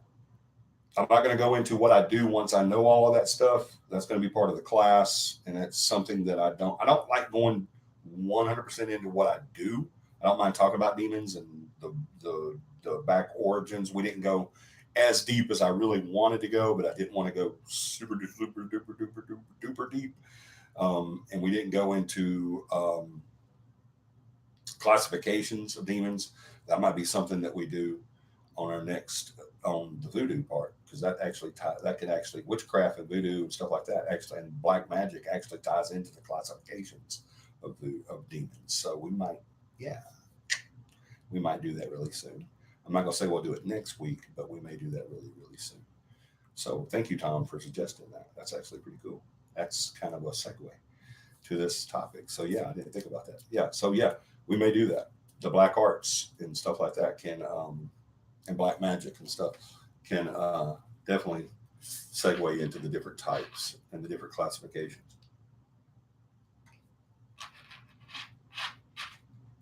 But like I said, I don't want to go a whole bunch into what I do, because I don't want someone going out and doing this, dealing with a demon because I told them how to do it. That would really be bad.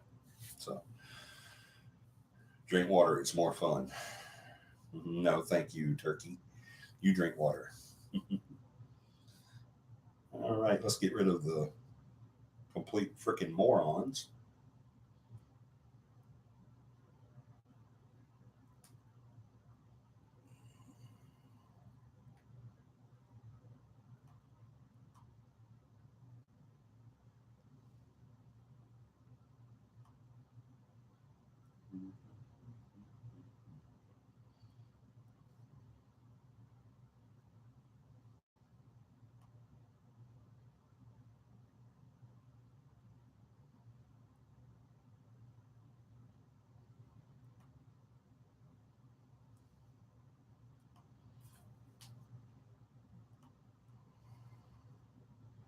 Hold on, give me a second, y'all.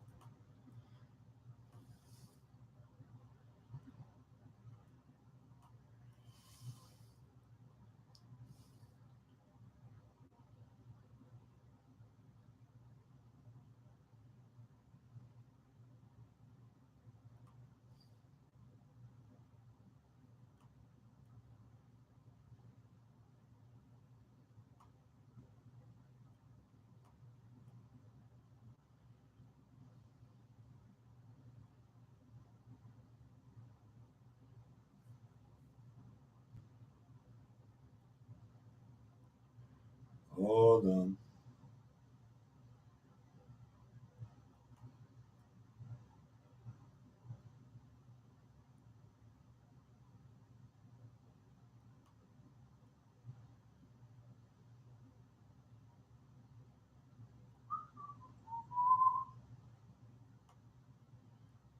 Yeah, get these complete freaking morons that come on and troll, and because they don't have a life. I mean, they're sitting in their mom's basement, and that's all they can do.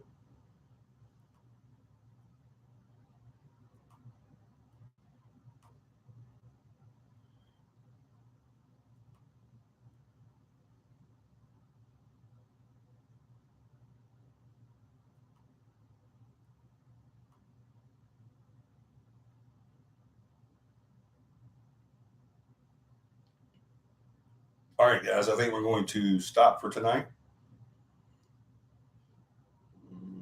Help a review.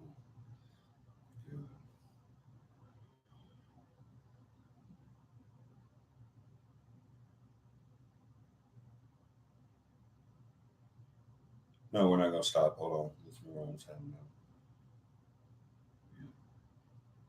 You're one of them, dude. So don't talk about how they have no life. You're just as bad as they are. So is this weirdo.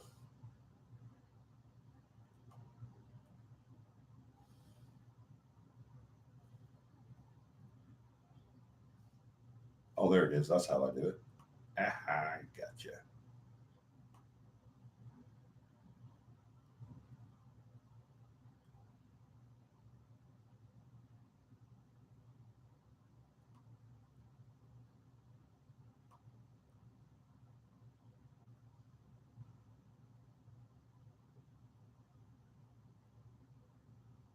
It's a troll attack, Cassandra. It happens. Like there's a bunch of complete freaking morons that just kind of, like I said, they live in their mom's basements. They have absolutely no life whatsoever, and they come in and just do stuff like this to people. They're just complete ignorant and don't know any other thing to do. That's all they know what to do.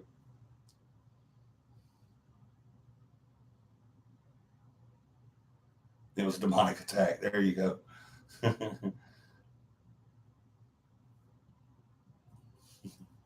Hey, it gets the numbers up though. So, yeah, it happens. I mean, it's just part of doing it. You get them on Facebook too. So, all right, really quick, let's talk about our next meet and greet. What I was hoping we could do, and this is totally up to Melissa because she said she wants to uh, host the next one. If she wants to go to a restaurant that's close to her, that's fine. We can do that. But she said she does want to talk to me first and kind of hash everything out, so we'll do that. But what I was thinking we could do, and you guys tell me if you agree, But I was thinking it'd be cool if we could do like a cookout, like a little potluck cookout. I think that would be pretty awesome. Um, Melissa doesn't necessarily have to host us at her home. If there's a nearby park that we could go to, that's fine. Whatever she wants to do. Um, Buffet next time. A buffet would be good too. Yeah, that would be cool too. So that's something to think about too, Melissa. Um, what city? Let's not talk about city on here, Tom. Let's not give that kind of a location on here. Don't type that if you just read that and you're fixing to put it in, Melissa. Because well, I've blocked their messages, but I haven't. There's still some here. There's possibly still some here. Crackpot chicken. Yeah, I mean, yeah, anything like that. Yeah, let's do that on the CAPI page, or yeah, or we can do the messenger chat. Yeah, on the CAPI messenger. That'll be fine. Let's don't do that on here because I don't want to give that kind of information on here because they're still here. The troll attacks possibly still here. Some of them may still be here. We just can't see them because I blocked them all. I know there's some of them here because it's still popping up that they've been hidden because that GFAD is still trying to type stuff in, but he can't. He's blocked, so it's hidden. So yeah, we don't do it on the here. But I was thinking, wouldn't that be cool? Y'all tell me if you agree, and if you don't agree, please tell me that. You don't just agree with me because it's me. I mean, if you don't want to do it, we don't have to do that either. But Melissa says she wants to host the next one, and I did mention to her I was like I would like to do like a cookout where everybody could just get together and you know we have plenty of room. Kids can swim. There you go. She has a pool. People can swim. I've seen a lot of Melissa's yard through her. If y'all, I've told y'all this before. If you are not watching Melissa on Facebook, please go do it. Put notifications on whenever she does lives. It's funny. Her and her family do like hot pepper challenges. They do just fun stuff. Just it's fun to watch. It really is. Y'all go check her out. It's. I would love for there to be a Coppet family sitcom. I don't watch many of the reality shows, but I would watch the Coppet family reality show. 100%, I would watch that. I would be the number one fan. Um, but yeah, y'all go check it out if you haven't watched her on Facebook. It is hilarious, especially whenever they do their pepper challenges. She puts her kids and her husband through hell. And apparently she can make some really hot stuff too, y'all. So go check that out. It's funny as crap. If you're just working and you want to laugh, or you're just sitting around the house bored, whatever, you want to laugh, just go watch Melissa and her videos on Facebook. It's freaking hilarious. But yeah, she just said that we could go to her place. She said they have plenty of room. Kids can swim. If you don't have a grill, maybe somebody can bring their grill. But we can bring food. Yes, please send me a friend request. Yeah, definitely. If y'all aren't friends with Melissa on Facebook, please. Everybody in the Cappy family should be friends on Facebook. Seriously, just so we can, keep up with each other's lives and everything, because we're all a family. But let's send them to San Diego. Send them to San Diego.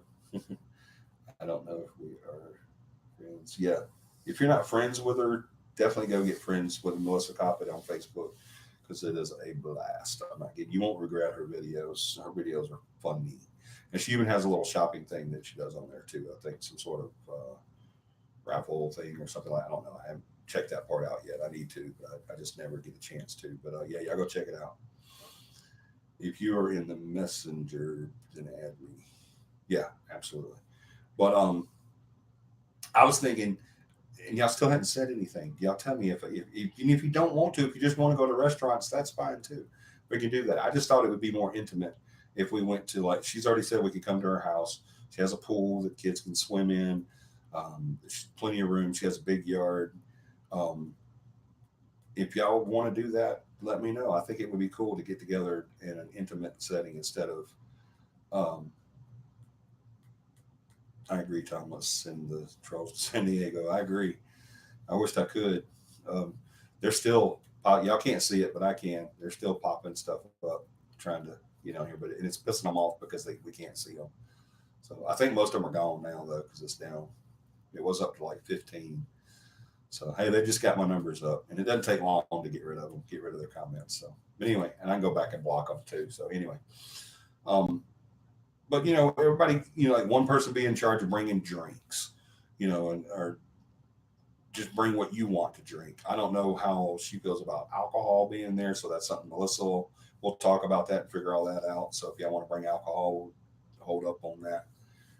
Let's let Melissa make that call because it's her. This is not just her hosting it, but this is her home, and of course we're going to respect her home before we do anything else. So we'll find out about if alcohol is allowed or whatever. But it's and you just everybody just bring something, and I don't mean I mean old fashioned potluck. That doesn't mean bring what you want to eat. Okay, that means bring something that's big enough for everybody to eat. An old fashioned sitting on the ground behind the church Baptist outdoor eating party. You know what I mean? Where people would just bring a big basket of fried chicken, a big tub of potatoes. I mean, just stuff. We'll get a head count so everybody will know how many people is going to be there and how much you need to make. I'll make like say I'm gonna bring mac and cheese, homemade mac and cheese. I'm gonna bring a big casserole thing of homemade macaroni and cheese, or my Death by Chocolate. I'm gonna bring a big old cake pan of Death by Chocolate. So um, yes, big dishes. We will be so full. That's what I want to do, man. I want to get big old dishes of stuff, and then we don't know a date yet. Cassandra, Melissa and I are going to talk. It's totally up to her. That's how we do this. If you don't already know, when you host the meet and greet, you pick the date and the time and the place. We just want to do one a month, and you can host more than one, in a row. Because if we don't have anybody to host one, of course I'll step in, and then the next month we don't have anybody to host one, I'll step in again and host it. But and we can go to restaurants, your favorite restaurant that's close to you, and we'll all travel to get to you. I think that's fair because the first one everybody traveled to get to me, and the next one everybody traveled to get to John and Michelle, and then the next one everybody's going to travel to get to Melissa. And if you do it at your home, then you don't have to travel at all. So if you don't mind, 15, 20 people at your home, then that's fine. So but if you do we can make a sign up for what to bring. Yeah, absolutely. And you're just going to bring enough for everybody. That's the potluck. That's old fashioned potluck. Baptist dinner on the ground potluck is whenever it's not bringing, well, I brought chicken for me and mine. No, you brought chicken for every damn body. So I think that would be so fun if we just all got together. Oh no, that's fine with me. Alcohol is great. Okay, so yes, if you want to bring excuse me. Now I wouldn't bring whiskey and tequila and stuff like. Bring if you want to bring some beer or some wine coolers or stuff like that, you can bring. I mean, that's totally up to you. But just know that ain't nobody driving. If you've been drinking, you ain't driving. I don't care how big and bad you think you are, but you ain't driving if I'm there. I will take your keys from you, whether you like it or not. Okay, and you will not drive. So, but she says alcohol's fine, so that's great. She's got a big yard. If you're gonna be drinking a bunch, bring a tent. I'm sure she won't mind if you camp out next to her place in the tent. So, I also have another big event. This is a big event that's 100% going to happen. We don't have to wait for a place. I've already got the place. This is not an investigation. 100%. Know this. It is Uber is a wonderful thing. That's right. Somebody can get some Uber and go if they go out to her place wherever she lives. I don't know exactly where she lives, but if they go out, yay, tequila. Yeah, if you want to bring some tequila, just know you're not going to drive, Tom. You're going to bring some tequila, Tom. I'm taking your keys. Just letting you know now. All right. But we got a big event coming up. We're going to do one as a test first before I let anybody else. There's going to be a test one that we're going to do really soon, and then we may start letting some people go on this. It's totally out of character for CAPI, so it's not a CAPI event, but it is an event. It is a paranormal event. So, and if you get too drunk, we have a camper with beds. Yes, she does. That was another video I watched. Y'all go watch her transformation. She has a transformation video from a camper that's just trashed that they got, and it was a fixer-upper, and now it looks great. So y'all go check that out too. So anyway, it's been over 2 hours, guys. Let's wrap it up. Did anybody have any demonology questions that they don't feel was answered tonight? Y'all know I do that every show. Give you a chance to answer a question before we get off. Did anybody have any question about demonology coming into this that they do not feel was answered to their liking tonight? Before we get off, we will be on next Sunday. Our topic for next Sunday. Yeah, that's 6. Well, it's not now. But our topic for next Sunday, keep your eye on our Facebook page. I'll post it on there. Are demons sexless? No. When we do the classifications of demons, you will see that there are male and female demons. Yes. That's why demons are affectionately called Satan's sons and daughters. But yes, I've never had that question before, Cassandra. That's an awesome question. No, they are not sexless.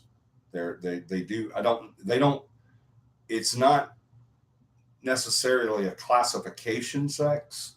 They're not, but there are male and female. Demons don't produce, but there are male and female demons. So, are there signs or stages of demonic possession? Yes and no. There are telltale signs. And we'll go into that when we do the black magic. Absolutely. Good night, Donna. Yes, I forgot to mention that, Donna. Thank you for saying that. Donna, her new grandson was born yesterday, y'all. Mom and baby are great, no problems. So y'all let Cassandra or Donna know your congratulations on that. She became a new grandma yesterday. She had her grandson was born with no problems, no complications. So that's always great whenever we get at the birth that and there's no problems. But there are signs and stages of that. Now it's telling me I must have hid Michelle by mistake.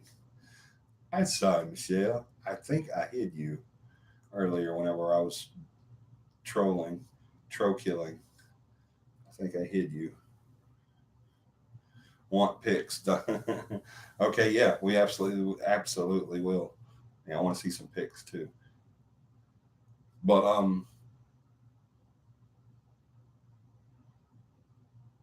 voodoo. Do that voodoo that you do so well. Yeah, Tom, we're definitely going to do. I want to do a topic that may be next Sunday. I think we may do that next Sunday. We'll do black magic and voodoo, black magic, all that next Sunday, as it pertains to the paranormal, of course. So we're not going to go super deep into it, but we will go into enough of it to see that you will understand the aspects of it. But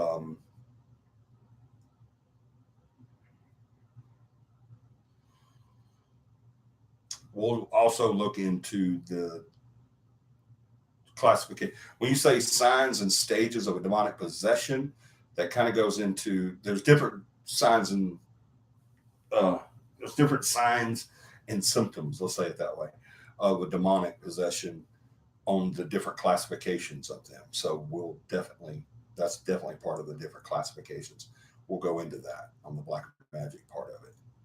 So hoodoo versus voodoo. Okay. She's about to have baby. Okay, baby. Thank you. So thank y'all so much.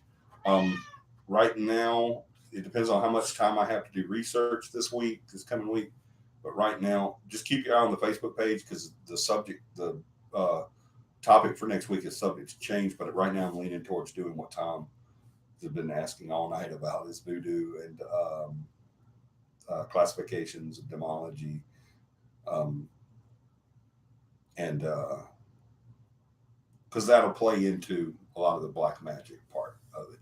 Okay, we can segue from that to that very easily. I already know the segue. I already know the bridge that we can build on that. So that's actually pretty cool that we can do that. Well, Dakota, what are you doing?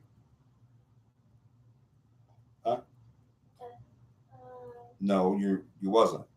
We're going to talk later about that. Okay. Okay. Um, thank you guys so much. I think we had a great show tonight, other than getting the troll attack. But hey, look, I think we're doing something right if we're getting troll attacks. We're getting noticed if we're getting attacked by a huge. That was a big troll attack. That wasn't just one. That was several. We got hit hard. So I mean, we're getting noticed. So we're going to keep that up. We've been talking about some changes coming up to the show. So we'll talk about that with you guys once we make some decisions on that. But Dakota, Allison said hello. Remember Allison? She said hello, and now she's saying good night. Good night. She says hello and good night, Allison. You want to come around here and tell her good night? You can do that real quick. Tell everybody good night. We're done talking about what we were talking about. Good night. Say good night, everybody. Good night. Say good night, everybody. Good night. I like to say good night. Say we love you, CAPI family. We love you, Gabby. No, you got to get up so they can see you. We love you, Gabby. Say have a paranormal week. Say bye. Bye. We love you guys. Thank y'all for joining us as always. Have a paranormal week, and we will see you guys next Sunday. Right now, we're going to be talking about the black magic and voodoo and stuff like that, and segue that over to what we've been talking about today. Because we'll pick up where we left off today onto that, and then segue over to that. All right. Thank you guys so much. We love you guys. Keep it up. If you haven't already subscribed, please subscribe. Hit the like button, and definitely if you haven't subscribed, also hit that notification bell. All right. We will see you. Sorry about the cat. She was out. But we will see you guys next Sunday, 9 p.m. Central Standard Time. Have a paranormal week.